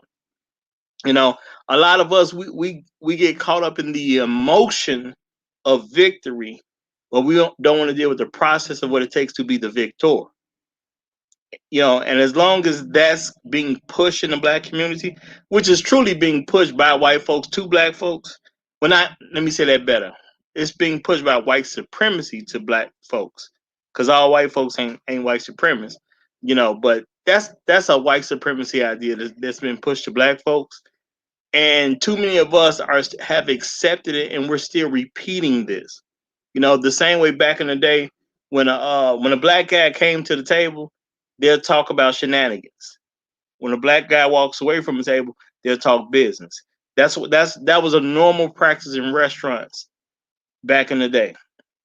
And I'm sure there's some folks who still keep that type of stuff up right now. They'll tell you about all the fanfare stuff, or they'll talk about the fanfare stuff when the black person's around. But when the black person is removed from the situation, then they get serious and get down to business. So black folks are so in tune with the fanfare, but we're not in tune with making the victory happen. And that's where we lose it. And a lot of our women are really pressing that. 'Cause, I mean, they're emotional in the first place. So of course they're gonna want to cheer on the winner and all that type of stuff. But try to get that woman to work with that man while he's becoming a winner. That's a whole different story. They want you after you've won, but how long will they stick with you when you're preparing for victory? That's a whole different story.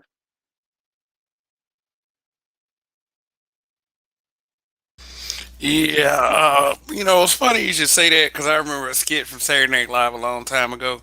Remember when Eddie Murphy, got made up and went out into the world as a white man, and you saw how he was treated, as a white man comparatively speaking, as to how he got treated as a black man. And how you say it about the conversation changes when the black person goes away.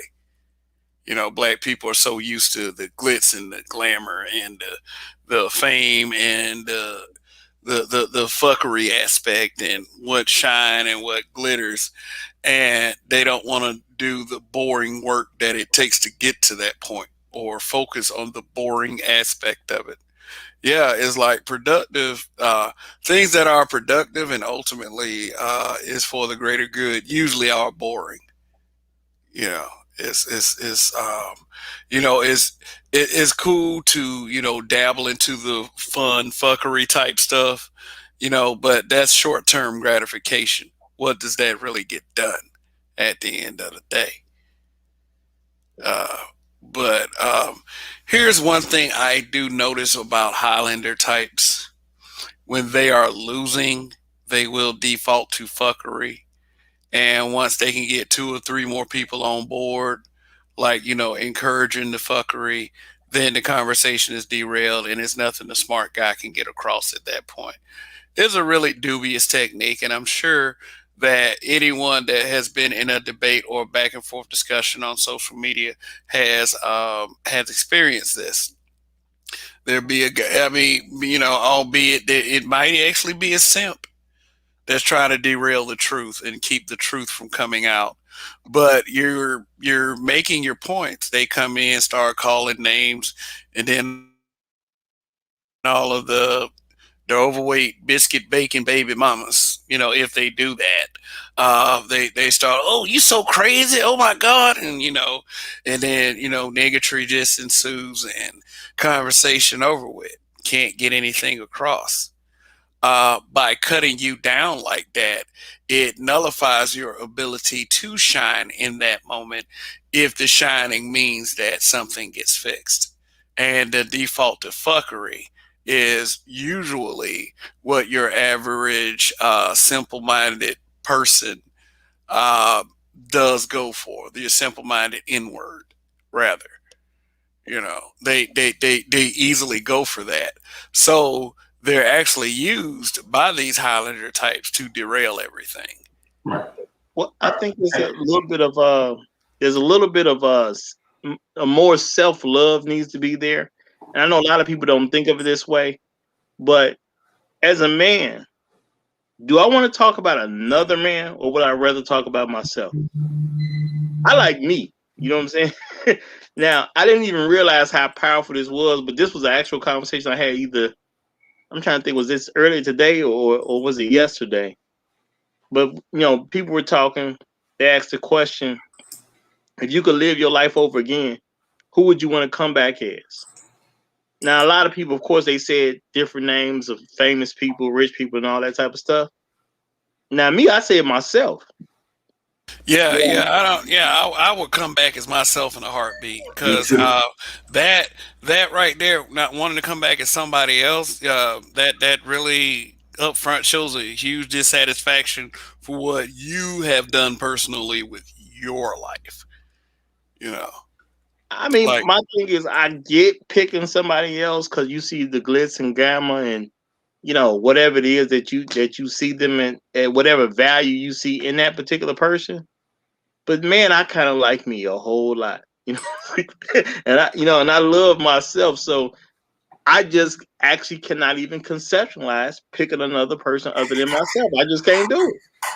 I don't think a lot of people have a self-love at least that much.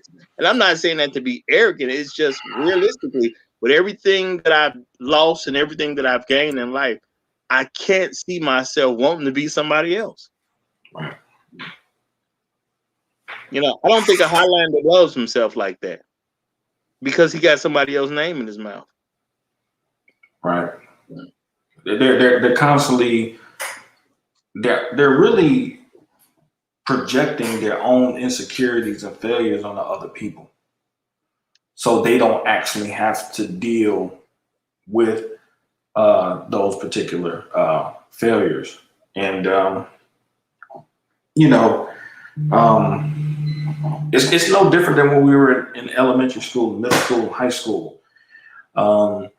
And you had an A on your paper or a test, and the dude who clowning all the time, playing around, joking and laughing and joking, he got a D and an F. And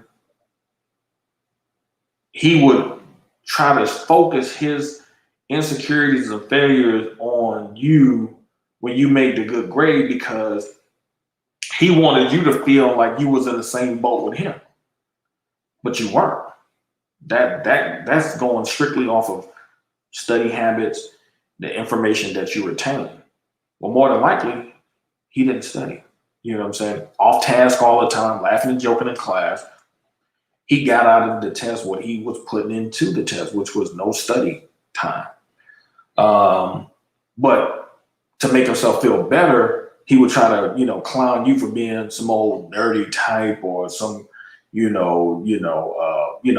because when you make straight A's, like, oh, you trying to be white. So that's, another gaslighting technique Black people like to use when you're younger.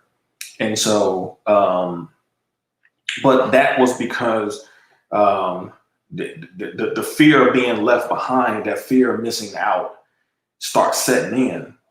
And it only, comes out, in the adult world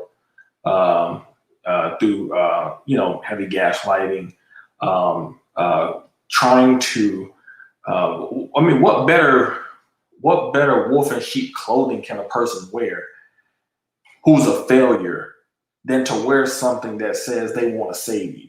I mean, that's the best costume you could put on. It's the best costume. Now, you don't know this person, you have no connection with them whatsoever personally. Outside of the fact they're Black, that's the only connection you have with them. And even then, it ain't really no connection. That just happen to be Black, that's it. But, for that person, that costume is what gets them in the door. Once they get in the door, then, that's all she wrote for a lot of people. And so, individuals don't need to be saved. You know what I'm saying? Like, if anybody has been around people who have been addicted to drugs or alcohol, even in that sphere, the first thing that the person has to do is that they have to first admit that they have a problem. They have to admit that they're an addict. That's the first thing. They have to come to grips with who they are presently at that moment, because they can't get any help. They can't utilize the help that can be given to them until they accept themselves for who they are. Once they can accept themselves for who they are at that present moment, then the healing can begin for that person. And so it's the same thing for a lot of these people out here. A lot of people are going to have to come to grips with the fact that you don't know a lot. And that's okay, because what better time to live in than an information innovation age? You don't have to go through your parents to get information. If your parents can't or won't give you information, you can go to a public library. You can go to different sites and you can literally you get your library card. You can literally there's a app called it's an app that you can literally check out books at the public library online in your county. So and you can go to public libraries, and if they don't have a book, you can get them to order the book and check out the book. I mean, you might pay $5 or something like that. I mean, there's no better time to live in if you're lacking information than now. So you don't need a person who's coming under this guise of trying to save you. You know what I'm saying?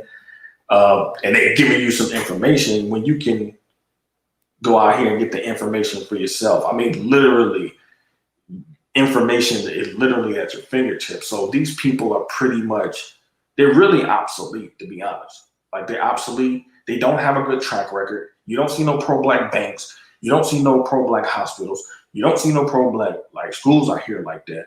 You don't see no pro-black mortgage company. I mean, you don't see any of that because that means they would actually have to do some work. The very thing that they're not really interested in doing. They're more interested in getting over on somebody that's black by using the actual rhetoric to just gaslight them into just basically coming out their pocket.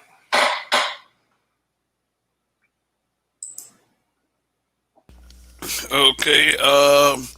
Hey, we got Ray up here. What's going on, Ray? It's How all you doing? good. How you doing, Chat Brothers and everybody? Kev, how's everybody doing tonight? Oh, I'm pretty good. Peace, Yeah, Ray. Peace, Ray. yeah. Doing well, doing well. How you doing? I'm good. I did want to go ahead and add a little commentary about the importance of brothers who are making good life choices to focus on continuing to make good life choices and associate with other men that are making good life choices. I think that trying to focus on the criminal element, the people who are in the criminal game, and all of that, it's a distraction because we really need a lot of our men to be achieving in this digital economy. We're in the fifth generation digital economy. Things are moving pretty fast.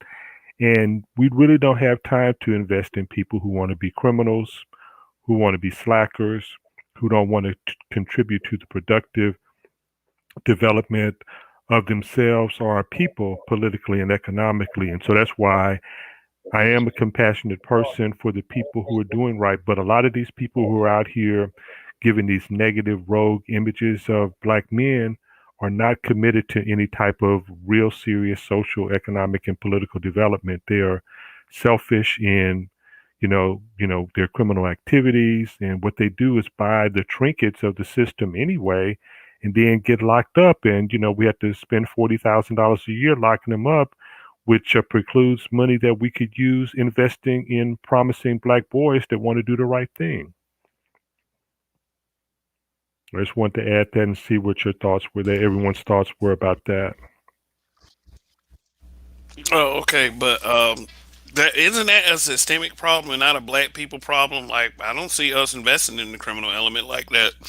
I see more black people trying to, I see more black people with more forward thinking, and the people that you present as that mentality. I'm not trying to do any whataboutism, but that goes beyond the criminal element.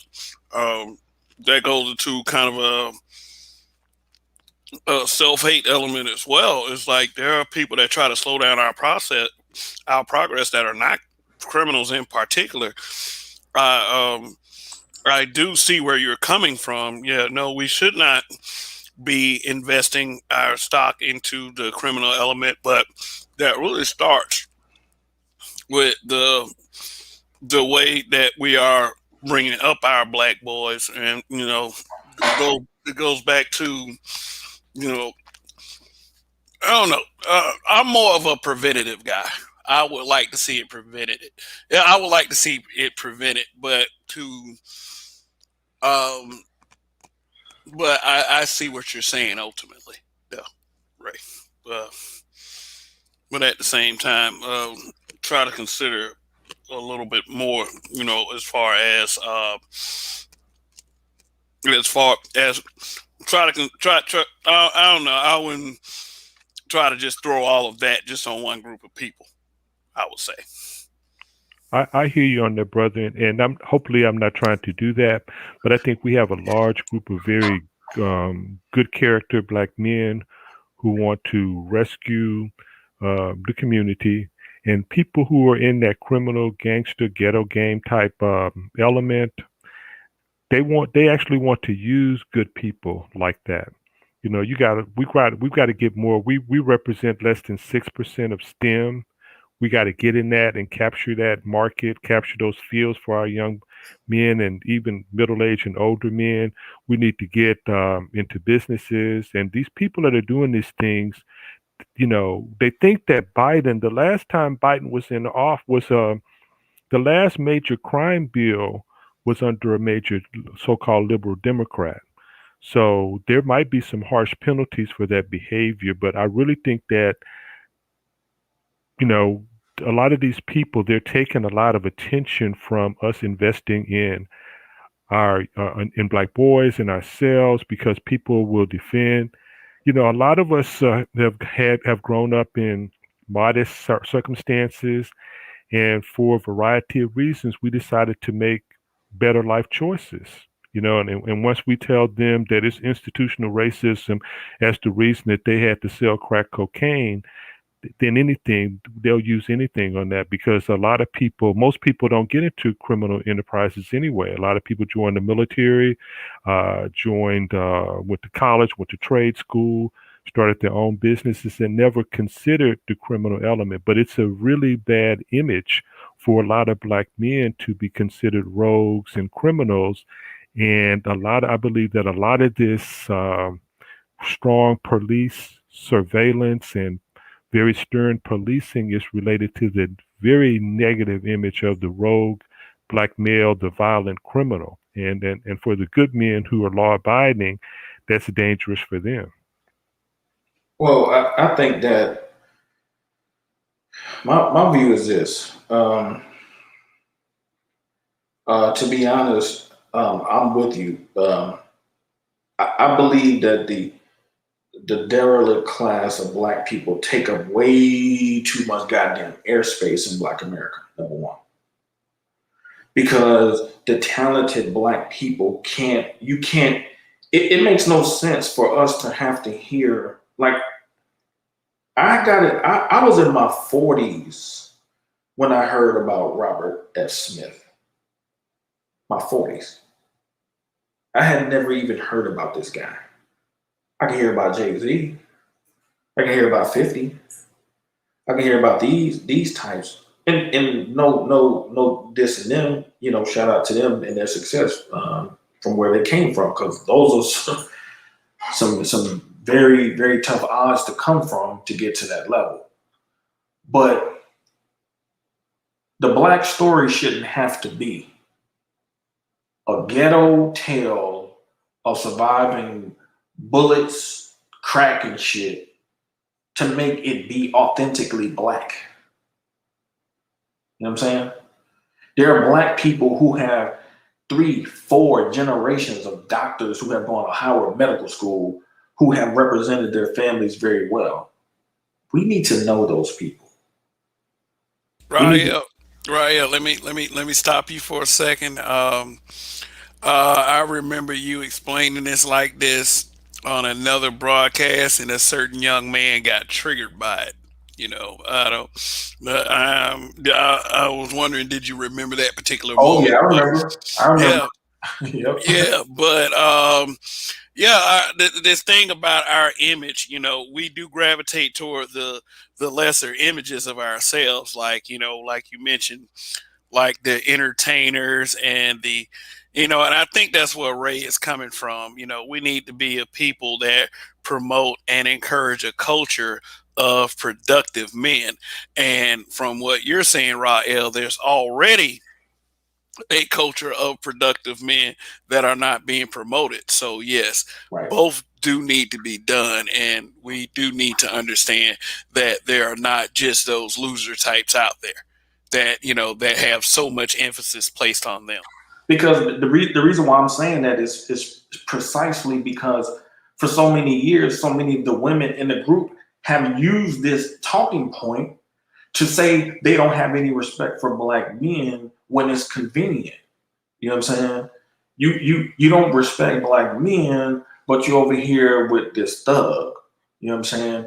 But you're using the thug after you tired, after he's blowing your back out enough and you tired of him for whatever reason. You stop dealing with him. Now you want to say, well, you're tired of black men. And it's like, no, you wasn't interested in those particular types of black men. Like that's ridiculous. And so that's the reason why I'm saying it, is because of the rhetoric that has been used by a lot of women in the group to say they don't respect black men. Like, no, like that's BS. And so Yeah, that's why I'm saying it's been too much. They take up too much airspace because they're the ones that's being used a lot of the time as a justification to not respect black men who are actually competent overall. because they see black men as a utility, and not something that uncontrollable and a utility, you know, and that's their perfect world scenario. If they can't get the man they can't control, then it's obvious that all of us black men must not be shit because we can't be controlled, you know, or we don't fall into a category of which they want us to be in. The like you said, you didn't hear of Robert Smith until you were 40, and that is an issue right there, because I didn't hear about Robert Smith until he did that for when he paid for all those young black men's college tuition. I haven't heard of Robert Smith until then, because successful black men like that aren't promoted. And what did they do? They didn't put a picture up of Robert Smith on his own and with a smile on his face saying, I helped all these young men. They put up a picture of Robert Smith and his non-black wife. So, the because we think more with our, and I don't mean to diss black people like this, but since we think with our more lesser brain, the first thing that we look at when we see Robert Smith in a picture is we look at his wife. We don't look at what he did. We look at his wife, and we make it all about he sold out the black race, and how can he know what to do for black people if he married her, and all his money is going to white folks when he died. And, it's like, well, he kind of used his money to help out black families, a numerous amount of black families. Mm-hmm. Yeah, I even heard that he cleared the debt of the parents. The parents too. Yeah. Yeah, and that is a super great thing. They say Oprah would do it, but how many times do you hear of people actually doing that, clearing the entire debt of a class?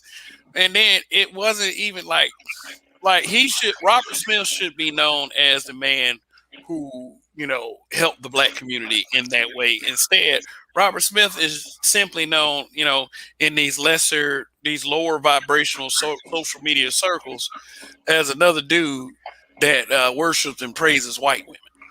Yeah, and not only did he do that, he actually set up, I think, some scholarships back at his alma mater for black students, male and female. Because his I think his undergrad was I think it was mechanical engineering, if I'm not mistaken, something like that, or chemical engineering. I think it was chemical engineering. But he also is a part of a consortium with Reginald Lewis is one of his daughters, Kenneth Chenault, who used to be CEO of black dude who used to be CEO of American Express. And they have a consortium that's based on trying to get young black boys into STEM in the STEAM category. So I mean, it doesn't get any more pro-black than that. And still, you know what I'm saying? The argument was about, you know what I'm saying, his wife, who was non-black, even though his first wife that he had his kids with is black. So, but that's neither here nor there. I don't give a shit about that. I'm looking at the works that he's doing, the philanthropy that he's using as a tool in his overall economic belt, and that's great work. And in the circles that he runs in, that actually is going to inspire other people in those sectors to say, "Oh, damn, he did that. Man, I got to step my game up. I got to do better. I got to do better than that." So again, what I want the so-called police to understand is that when it comes to our group and the women, for example, they're playing those types of men against the productive and competent men. And the more these dudes act a fool, the more these females will have control over them because they don't respect them. No woman who is, especially if she's an educated woman and dealing with some thug type dude, she don't love or care anything about this dude if she knows he's in the street. I mean, women back in the day, if a dude was in the street, if they love the dude, they will try to pull that dude out of the street. They be like, "No, you want to be with me, you got to leave that stuff alone. You can't be doing that criminal stuff. You can't bring that around me. You know what I'm saying? You don't have to come to church with me." And for a lot of dudes, they was like, man, the woman was worth it. They was like, you know what? Let me put this stuff down. Let me become legit.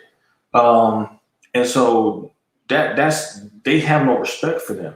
And what they're actually doing is keeping those men in the same subservient position to keep doing the same types of behavior because they think they're winning because they're having sex. And it's like, I try to tell men all the time, just because a woman has sex with you doesn't mean she respects you. And so,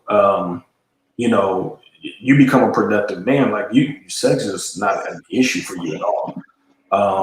But they could be getting knowledge from these competent men, but too many of these dudes are so egotistical.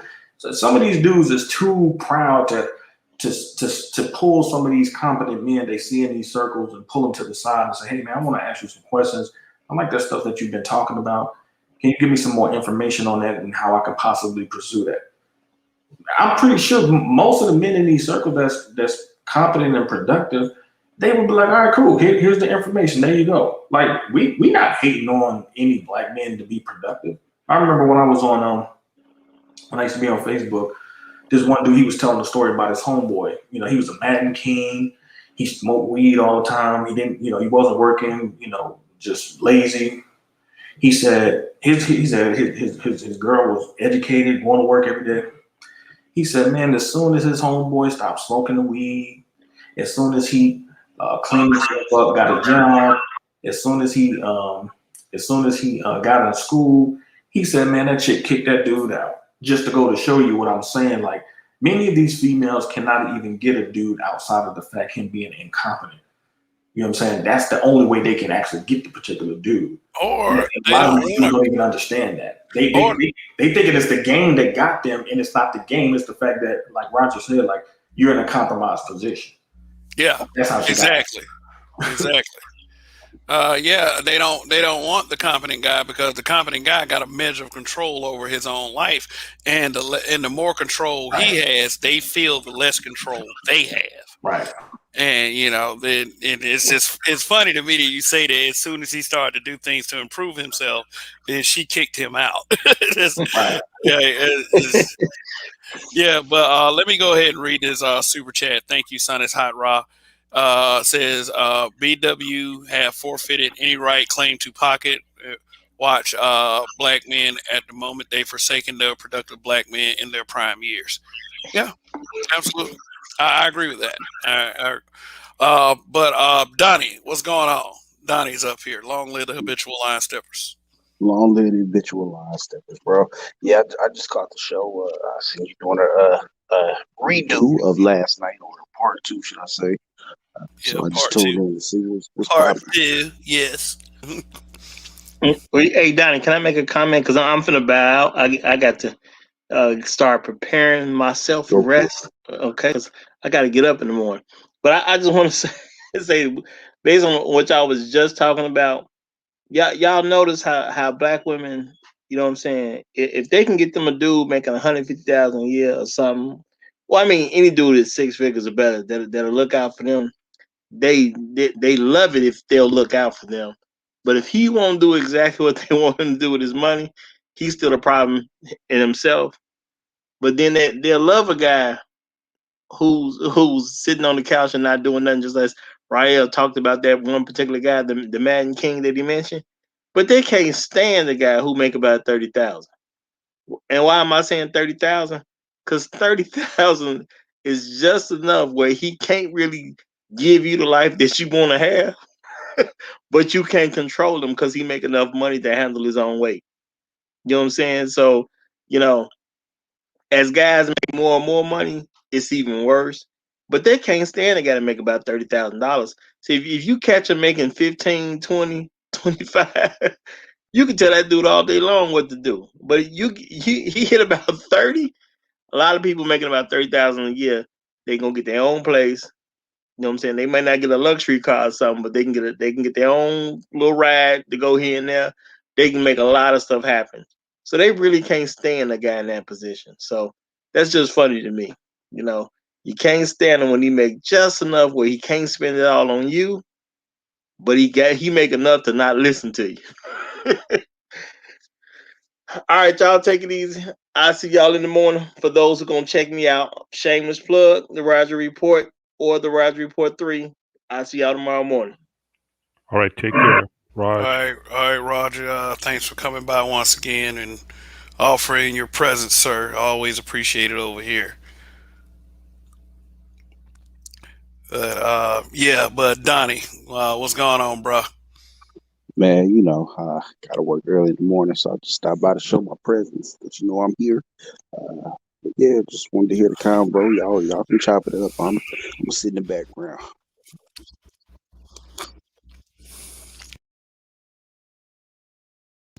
Word, Donnie. Yeah, shoot, just appreciate that. Yeah, and Another. tonight's topic is go ahead. Oh, go ahead. Tell them the topic. So, Yeah. The topic is Highlander Complex 2. The Simpin-ing, just kind of a, just kind of a follow up to last night's broadcast, and just discussing, is the Highlander complex is to me is kind of a wanton division of black men, through individual delusions of grandeur. So Ray, go ahead, you got the floor. I did want to also, since Rael mentioned it, that there's another thing. There's a brother, Army General Lloyd Austin III, who is the U.S. Secretary of Defense, four-star general, came from a modest home, modest family, a West Point grad, and he is over the most powerful military in the world. And we don't get to really recognize how significant that is. This brother is an excellent example. We got another brother who's the Air Force Chief of Staff, General Charles Crew Brown. He is the highest ranking person in the Air Force. He's on the Joint Chiefs of Staff. So, like you said, Rael and the rest of the panel, we really need to start noting that, especially for these young boys, to see that there are avenues, because these people playing that ghetto game mess, it's not even worth the energy. It'll distract some of these kids, but we need them to see Lloyd Austin. We need to see them to see these brothers who are building these major technology companies, these brothers who are really doing dynamic things, and really show that, because these, I mean, these are very powerful men. It's not even a joke. These brothers are in serious power positions, and when they sign their signature on stuff, situate things move. You know what I'm saying? So that I did want to comment on that as well. Yeah.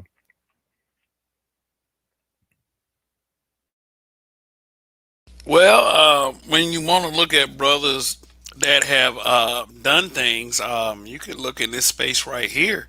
Actually, I mean, there's a bad misconception that the large majority of brothers that are in the black manosphere are not productive men. That they are just guys that sit in their mom's basement behind the keyboard and just want to complain about women and not having any kind of control over their lives. Which there's a lot of guys in the spirit that are productive, uh, that do have a high level of education. Which to Rael's point, we have to really be careful with the terminology that we use. Um, it is to say educated means that you are at the pinnacle of that, and just but back to the point. There is a lot of productive men here, and that you can put a highlight on. But unfortunately, Ray has also pointed out that we as a people, we do highlight the levels of niggatry, which is a much harsher word, that I use, that we perpetuate it. We love it. We enjoy it. It's fun. Um, and we feel like, and this is all by design anyway, that focuses on the success and the better parts of ourselves is boring. It's lame, and it's a mentality that I do feel that we I've observed that we need to rise above. I do feel that we need to rise above it as well. But yeah, shout out to NC Worker. Thanks for stopping by and checking us out tonight. The the topic for tonight is scrolling across the screen, and like, share, subscribe, Cash App, BMBBH for life, and fair use is in place as well. Um, yeah, and like, even like in the chat, like, we have a lot of productive, smart males, black men that are, that do participate in this space as well, that are not even necessarily content creators, but they are our subscribers, they are our viewers. They are the people who participate in our chats. To highlight one's greatness does not mean that another's greatness has to suffer, which is the big problem with the Highlander complex that we do have as black men. Like, excuse me, like I've stated in the past, like, for a lot of the simps, they believe if they make it seem like they're one of the last couple of men who love black women, that they'll get all the love, all the admiration, all of the adulation, all the ladies would love them, and they can continue to quote unquote get all the women, fuck the hoes, so to speak, because to the end of simping, I feel like that it is a huge effort to keep women in particular stupid, playing on their emotions rather than on their intellect, just so you can catch them at the vulnerable moments and, continue to destroy them like they always complain about. They always complain about men destroying them, but they never let you in on the circumstances around said destruction. So, anyway, thoughts, gentlemen? Gilgami, I see you're over there. Okay, hopefully, go ahead, yeah, go ahead. I could throw something out there right now. When you get a chance, there's a book that was written a decade ago called "Disintegration: The Splintering of Black America" by Eugene Robinson. He talked about that, where you're having a division in Black America primarily based on class, And the people who don't get with the program, he identified them as the abandoned, meaning the society has basically abandoned them. People are moving to the suburbs or they're in their own enclaves.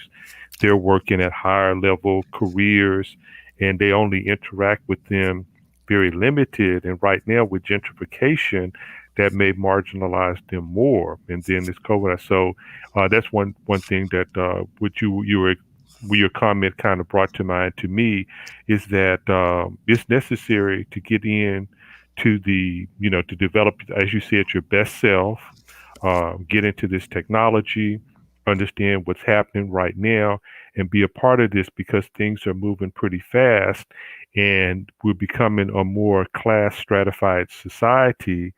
And as you have those strong class divisions, people will kind of be pushed down. And if they don't get on top of their game, they'll be limited. And that's why that's why I say we don't have really any energy to invest on people that don't want to get with the program. I do have compassion for them, but I really want to invest in people who are trying to be their best selves and make excellent use of the opportunities that we have here.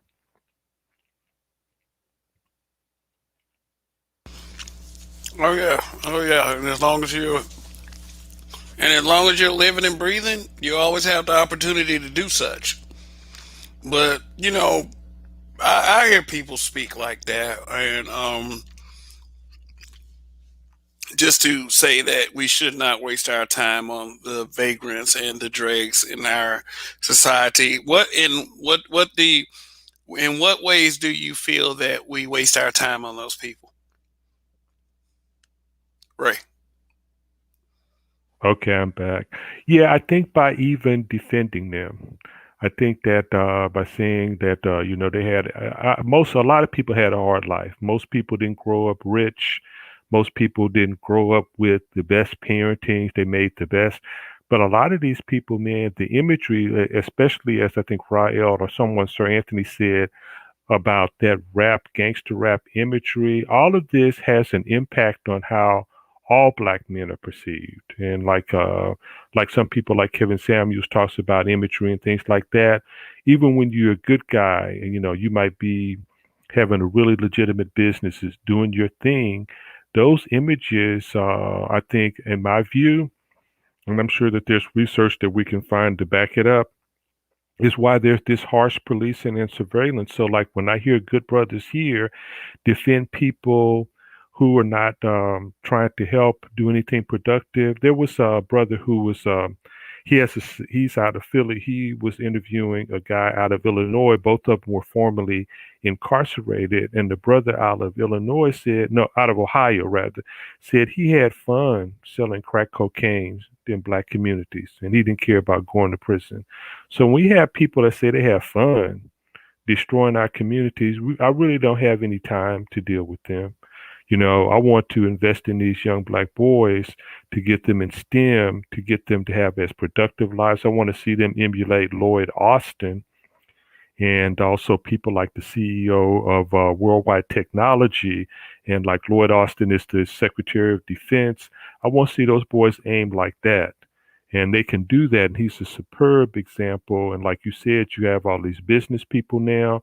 And that's how I say, like, when we defend them, we say, they had a bad upbringing. I know few people have a ideal upbringing. You make the best of what you can, but you ain't got to sell crack cocaine because you didn't have a good relationship with your daddy or your father, or you were raised by a single mother. We've got to have some standards on how we get things together. What are your thoughts on that, Kev? Yeah. Yeah. Using a bad life as an excuse to participate in criminal behavior. They do use the whole "I did what I had to do" thing, but when you got guys that say stuff like, "Oh, I had fun selling crack cocaine," those are people who need their asses kicked. And you're right. Instead of putting energy into trying to keep those guys a part of the community, you should discard people like that, because crack coke. We always express how crack cocaine had this devastating effect on our community, and for someone to sit up there and like, I'm with you, man. I really hate when we glorify that lifestyle that pushes the negative behavior, like the black man being perceived as the gangster thug archetype, and the woman perceived as the untrustworthy thought type. Hmm. you know so yeah, but I do heavily agree that just because you've been through something in your life, it does not give you the right to impede and damage others' lives, I agree with you. by selling destructive substances that Mhm. to the community, which I think a person like that has a garbage mentality if they're going to say stuff like, I had fun selling crack. Yeah. And you have other guys who have trafficked our sisters. They sit up here, sell traffic our sisters in the sex trade, and they get on and make videos about how they saved up, 10 grand, 25 grand. That's tragic, man. We ought to have more respect for ourselves and our people than to say they do that, but they just act in the. I'm surprised that YouTube allows it, but you have people who have been locked up for all kind of crap still doing that kind of stuff. And that makes all of us look bad. Even though we're not doing those things, the people in the mainstream see that. And that's why when they get ready to cut out programs that they didn't want to invest, because we really need to really invest in these boys, especially in education wise. But when we sitting up here got to spend $40,000 a year to keep somebody locked up, because we can invest five, seven, $10,000 in boys, promising black boys to keep them out of prison by giving them an excellent education. But it's always a trade-off. You can't be spending $40,000 to keep somebody locked up and still have money to invest $10,000 in a kid to make him an engineer, or to get him an MBA, make him a physician, make him a teacher or a principal. And we need to really be focusing on that politically and economically. And when we put all of our energies to where we're trying to, and like a lot of these neighborhoods, there have been people trying to regentrify. There was a sister who's a writer out of the NPR station in Chicago, and she and her friends were trying to gentrify a black neighborhood there, but they spent a lot of money and lost a lot of money because it was just too much crime. They can't, they couldn't get the stores to come in. They couldn't do it like a lot of the people. And she had to sell her townhome at a loss. Now she's married and she's living in a different area. But, people are trying to do things, but that criminal element is something that we've got to address some kind of way and really deal with, because those images are bad for us. And all of this, there is some police brutality. There's some things that have happened bad, but there's some people that's doing some really destructive stuff in there. You remember that girl who was studying for the SAT or the ACT in Chicago, Hidea something, that, remember that Michelle Obama talked about her? She's studying to go to college. Somebody just shooting up, and that girl got hit and passed on, man, behind that mess. So we've got to stand up for them, and that's where I'm coming from. And I appreciate what you're doing, man, because I think when you come on here and talk about the things that we need to do, then that's good. But as I said, we need to really focus on black male excellence, making very good use of the opportunities that we have educationally, financially. There are a lot of avenues that we have accessible to start businesses. I mean, we got the small business administrations. You got a lot of cities with startups that help.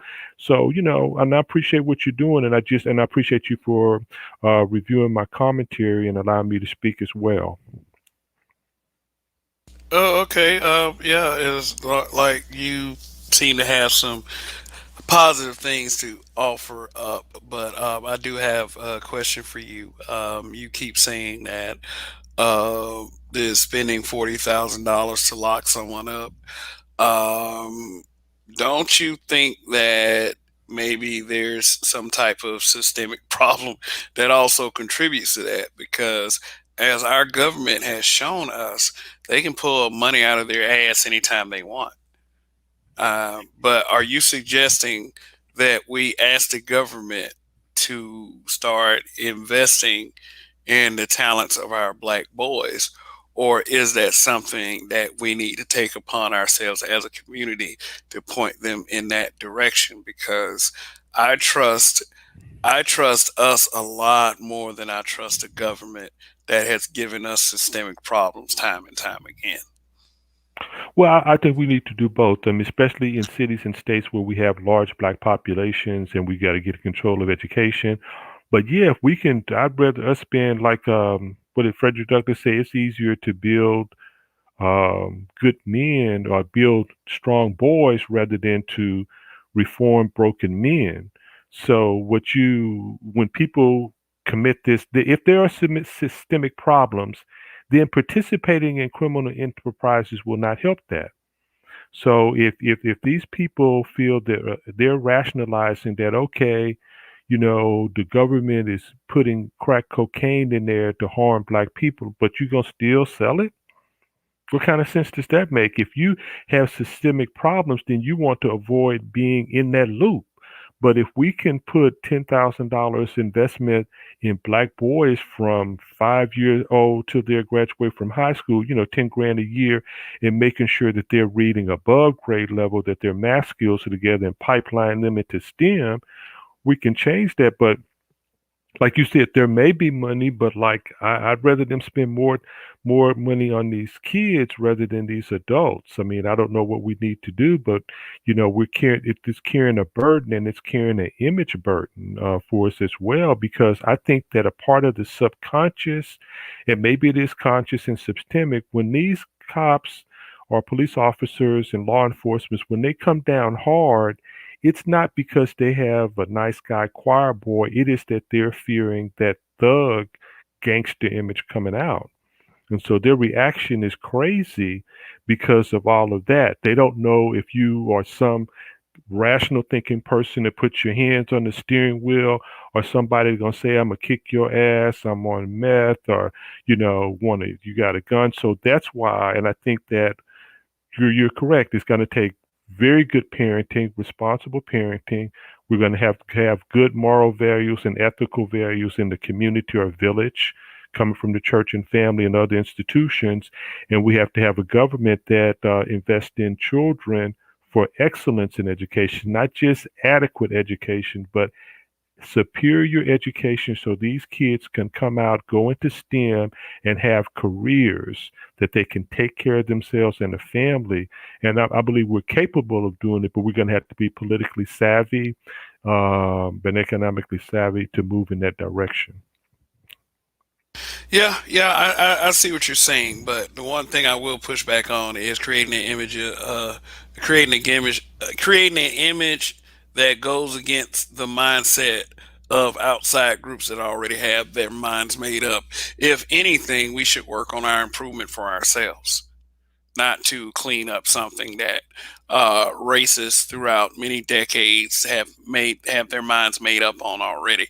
Um, as far as police and how they see black men, I have learned that you know you can blame the gangster or the thug all you want. Uh, Cops have been killing black men every year under every president. So it would be kind of difficult to go with that argument anyway. I do not believe in the dog and pony show per se. I believe that we should behave for our own well being, for our own self improvement, and Mm-hmm. for our own children.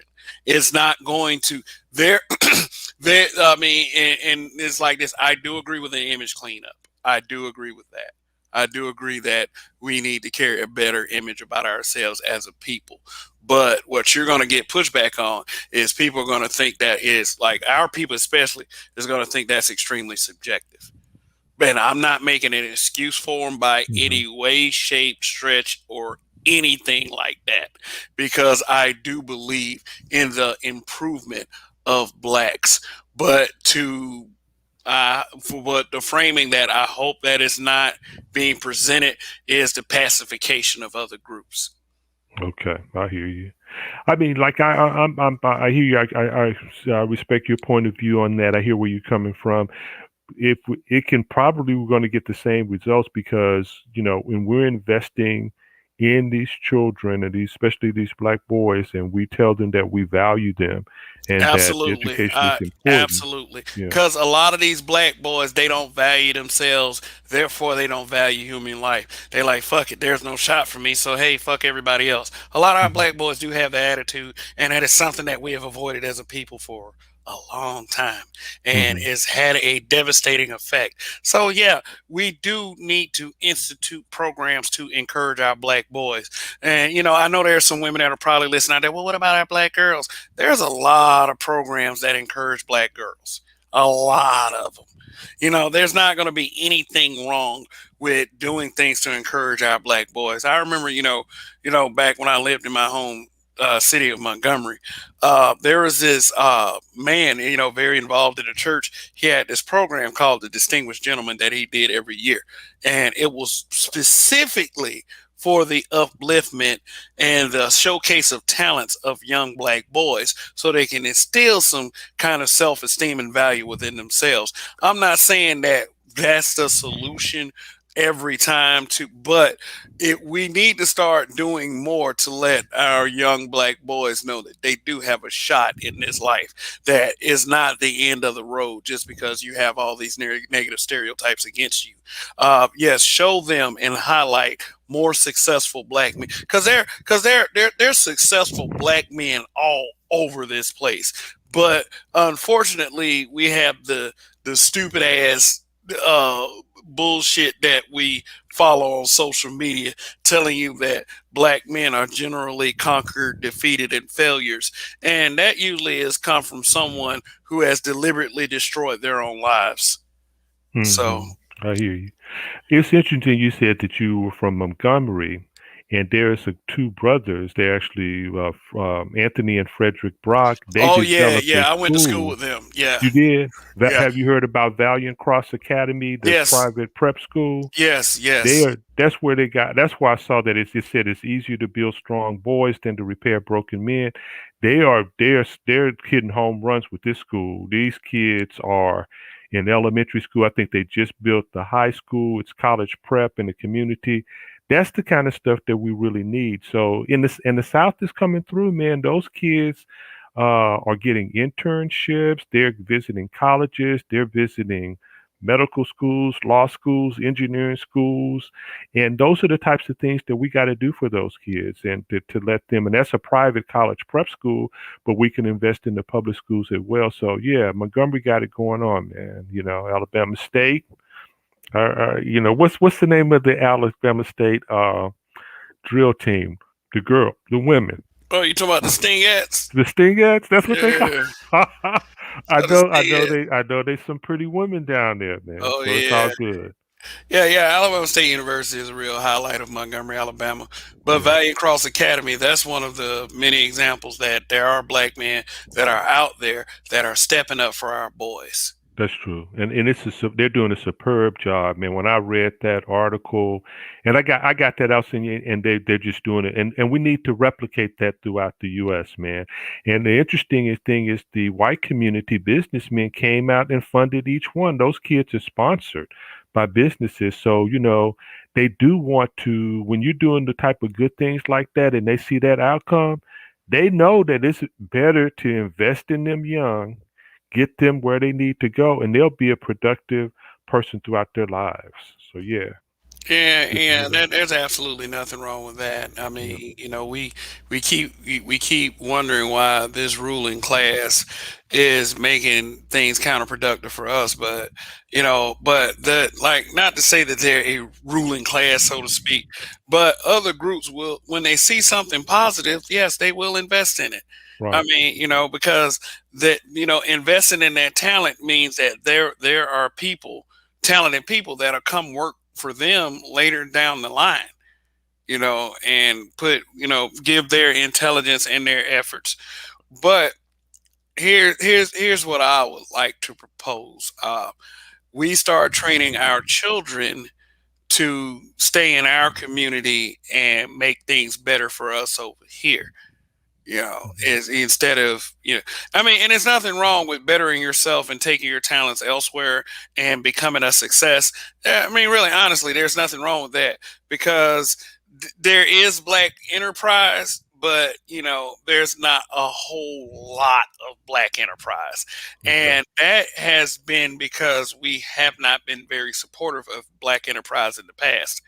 We like the virtue signals when they write it in an article or whatever, but do we really go out of their way to make sure that those businesses flourish? And a large majority of people will probably say no. Hmm. Well, Yeah. I hear you, but I do also believe that these, if you're going to go into business, you got to go. If you're going to serve whatever commute, if you're going to serve our people, you got to go mainstream and do everything to compete and provide them good products and good customer service as well. So if you got, because and because going into business, when you do it right, they'll come.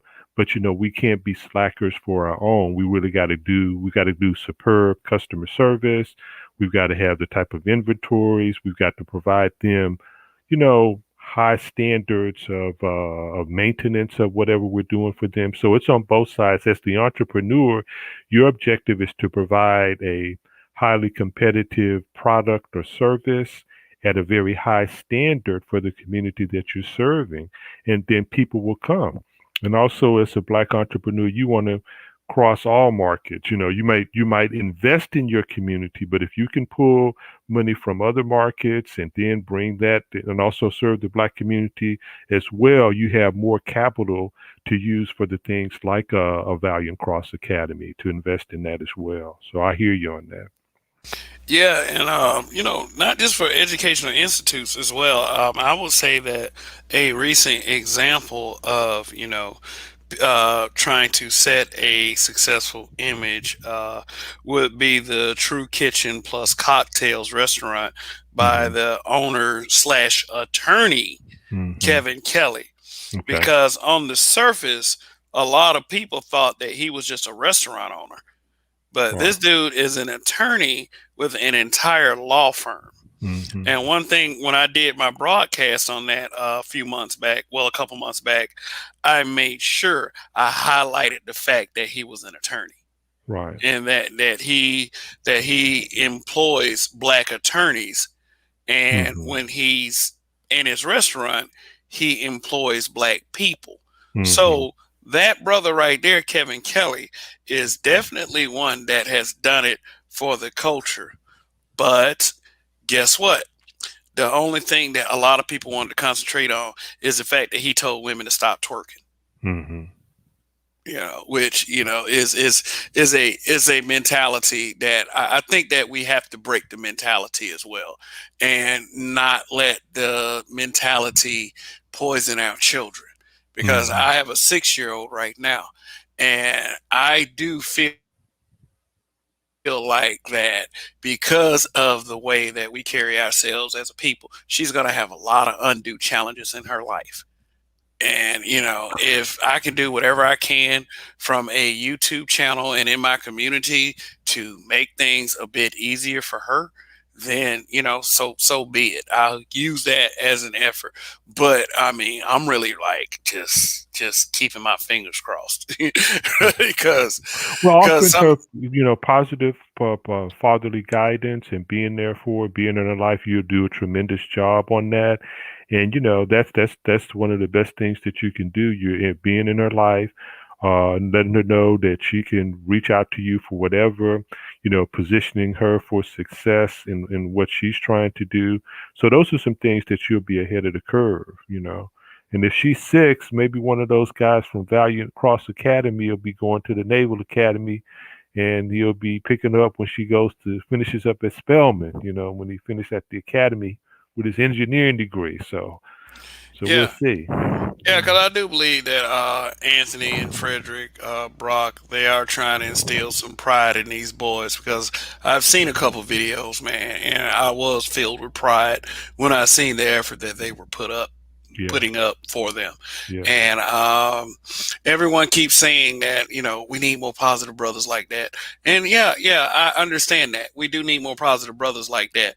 But what people also have to understand is that there's not a light put on those positive brothers. Mm-hmm. Is always when you speak of black men in social media, you always hear the negative bullshit, conquered, defeated, not Mm-hmm. really doing anything, and that is because that black people do like not to say not all, you got to say not all. Black we do embrace this negative image of ourselves. And the other part I'd like to kind of add to what you're saying is that they promote, certain people promote them as, quote, the alpha male. But I'll tell you that General Lloyd Austin, who is over the most powerful military in the world, is an image of the real alpha male. If you sit up here in the streets, so-called gang banging, you are on the defense. You're not doing anything. You're not building up anything. The brother that built worldwide technology, which is now the largest black business, that's an alpha male if you want to use those type of terms and things like that. But people just out in the streets slinging cane, and you're not even in the dope game. That's you at the bottom of the dope game, and you haven't built nothing up for anybody in all these years. What you had Bumpy from Harlem, you get who did Denzel play, John Lucas or whatever his name. All Frank these Frank people, Lucas. Frank Lucas, yeah. All these people been in the dope game all these decades, and ain't nothing built from it. So we need to recognize, man, let's go ahead and go the straight and narrow. Let's build those businesses like they did when that dentist and those two doctors and that lawyer in North Carolina built North Carolina Mutual. That was the Black Wall Street in Durham at that time. North Carolina Mutual Insurance is still going. They're in investments now. And like somebody like Alonso said, Ariel Capital Management out of Chicago, his mother was a U.S. attorney. His father was a judge. And they were, and the founder of Ebony Magazine was one of the first heavy investors in that. So we have people doing productive, positive things, but we really need to highlight them. And really a lot of and I understand entertainment is entertainment, but and I'm not knocking any of these rappers, but Robert Smith will be leaving these rappers in the dust real soon, and we need to create some more brothers like that. We need brothers doing. He went to Cornell to get his engineering degree in Columbia, but I want to see brothers going to Alabama A&M, Alabama State, Tuskegee, North Carolina A&T, getting their engineering degrees, becoming commissioned officers in the Army Corps of Engineers. Pipeline that. Pipeline success for these kids and show them how they can do it. Because I think that, like you said, when we stop defending these people and we stop stop giving them excuses for their behavior and say, hey man, we don't accept that. A lot of us grew up poor, but we didn't decide to do that. A lot of us joined the military. A lot of people went to trade school. A lot of people went to university, grad school, professional school. So we're not going to accept that anymore. That's how I feel about it. Oh, we shouldn't. That's one thing is that we need to work on up in our standard in our community because I was talking to somebody. We both were watching our children, and they got mad when I said that our children are behind the rest of the world's children because we kind of, we not that we take it too easy on them, is that we kind of baby them when they meet a challenge. And I do think that that does start, is that, don't save, the kids from challenges and wanting to be aggressive in learning new things. Once we pull kids back from that and say that, no, don't do this or don't do that. Especially if it's something that's not dangerous, then we're shortchanging our children. Mhm. And we really need to, like I've started with my daughter, basically making sure that she, does everything right, like she's learning how to read and write, making sure that she, little basic things like making sure that she writes her letters and numbers correctly, that she knows what certain sight words are, and just trying to keep her ahead of other children, because this world is not. This world is mean. We present a certain reality to our children that makes it easy and cush, but then when they're without us and they get out in that world, they don't have the ability to compete. And I think that not institutes such as Valiant Cross Academy does which is good for our young men, because it challenges them to become better. And that's what we need to do, not only for our children, but as adults ourselves. We need to make the habit of challenging ourselves to become better. Mm-hmm. But I agree with you, man. I really enjoyed, coming on the panel, because I usually don't, but since someone dropped in and told me to go ahead and drop the mic, I said I'll go ahead and get on, because I think that what you're doing is valuable and it's needed, and we really got to address this, because like you said, all of this negativity is that they're dealing with the wrong type of people. They're trying to make men who don't have the type of character and values to do the job, and so that's why a lot of the people who are not interacting with that mess, like when you have made the type of good life decisions to avoid those pitfalls, if you went to college, the military, grad school, professional school, etc., you don't have time for that mess, man. No time for that mess. So, like, if these women, and you will come in contact with high quality women when you've made good life choices. So these women, and it's unfortunate because I have compassion for them, but when I see them coming on Kevin Samuel's show and they're sitting up here, they're 35, 40, and they got a kid from somebody that's been locked up or hasn't been there. Nobody, I don't care if you are, quote, high value oral maxillofacial surgeon making 250K, or you making $80,000 as a electric lineman for Duke Power Company. You don't want nobody's leftovers. You sitting up here making some productive life choices. You don't want to go behind somebody that's been locked up. You trying to do something productive for your life, and you've made good choices. Because and so unfortunately a lot of those women, and I got love for them. I think that the many things that were happening in society very rapidly got them caught up. But one of the most important things that you can do is, when you bring life into the world, you got to bring life into the world with somebody who is committed to you and that child or those children. So just letting people run through you and pop out babies, these women, it's not going to be good for them, especially for men that have done productive things. These guys that sit up here in the Marine Corps, they're gunnery sergeants, they make good life choices. They come out and they're police officers, making a good living. They don't want to go run behind somebody that was a criminal. And these women say that they was young, baby. You have to make good choices, period. You don't really have the luxury of making bad choices. Women are men.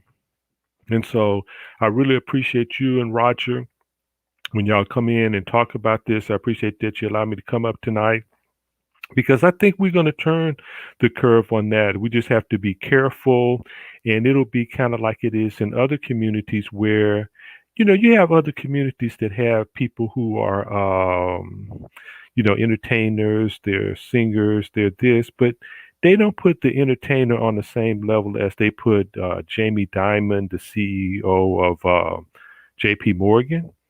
They don't put Justin Timberlake on the same level as Bill Gates and Jeff Bezos. We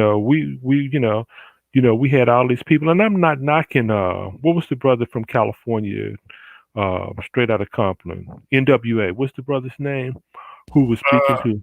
uh, Yeah, Ice Cube, you talking about? yeah, and I like Cube. He's cool, but no, man. Let us get people who really know what's going down.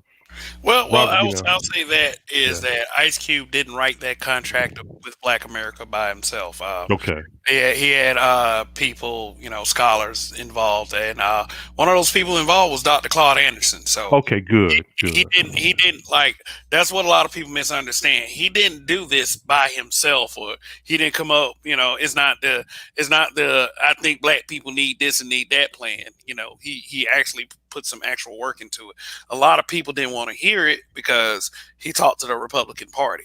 And Okay. people didn't want to understand the context. Is he he extended it to both the Democratic and the Republican Party, and he was told two different things, and he was honest about it. And black people took it like, oh well, you're talking to Trump, you endorsing Trump. Like when they came out with the endorsing Trump thing, which was completely inaccurate, then everybody turned against Q. Okay. But it's him being like how he started out as everybody calls him a gangster rapper, but I don't like it's like what was gangster about what NWA was doing besides wearing some black clothes with Los Angeles Raiders hat. Okay. That gangster got associated when gang members started wearing that paraphernalia. Okay. Yeah, so I would say that NWA was edgy. I wouldn't say they were necessarily gangsters. Like when Ice Cube left the group, that's when they started getting into, killed it nigga and all this other stuff. It was Okay, I didn't know that. just NWA was more about street survival than anything. Okay, I But didn't know. Ice Cube did get a collective of intelligent men to work on that contract with Black America. It's not something that he was just like throwing things on the wall and hoping that something would stick. And the way we reacted as a people and the way we trolled and dragged Cube, it made Cube at one point say, fuck it, like y'all don't want any help. And, understanding the general context of what you're saying is that what we're trying to do for hardworking brothers is to avoid them falling into that mentality. Mm-hmm. And it really does start when we're at least our youngest with the capacity to learn. But I'm finna probably end this stream. Okay. Been on for quite some time, so go ahead and get a final word in, brother. Okay. Well, thank you. I appreciate you letting me come on. I hope that someday we'll do another stream related to how we should deal with both parties. Whoever's the party in power in the federal government or your state government, get some benefits for you people. You know what I'm saying? Because like a lot of the southern governments have Republican governors, and we got to negotiate with them. When we can do that again. But I thank you for allowing me to come on. Thank you for reviewing my commentary, and hopefully, we'll get to talk again, sometime soon. And keep up the good work. Oh yeah, definitely. I'll be in touch. You have my email address. I have received the email, so we'll be communicating and get together on something real soon. Then I'll tell you this. I like a range of conversations. I don't like to generally stay in one area.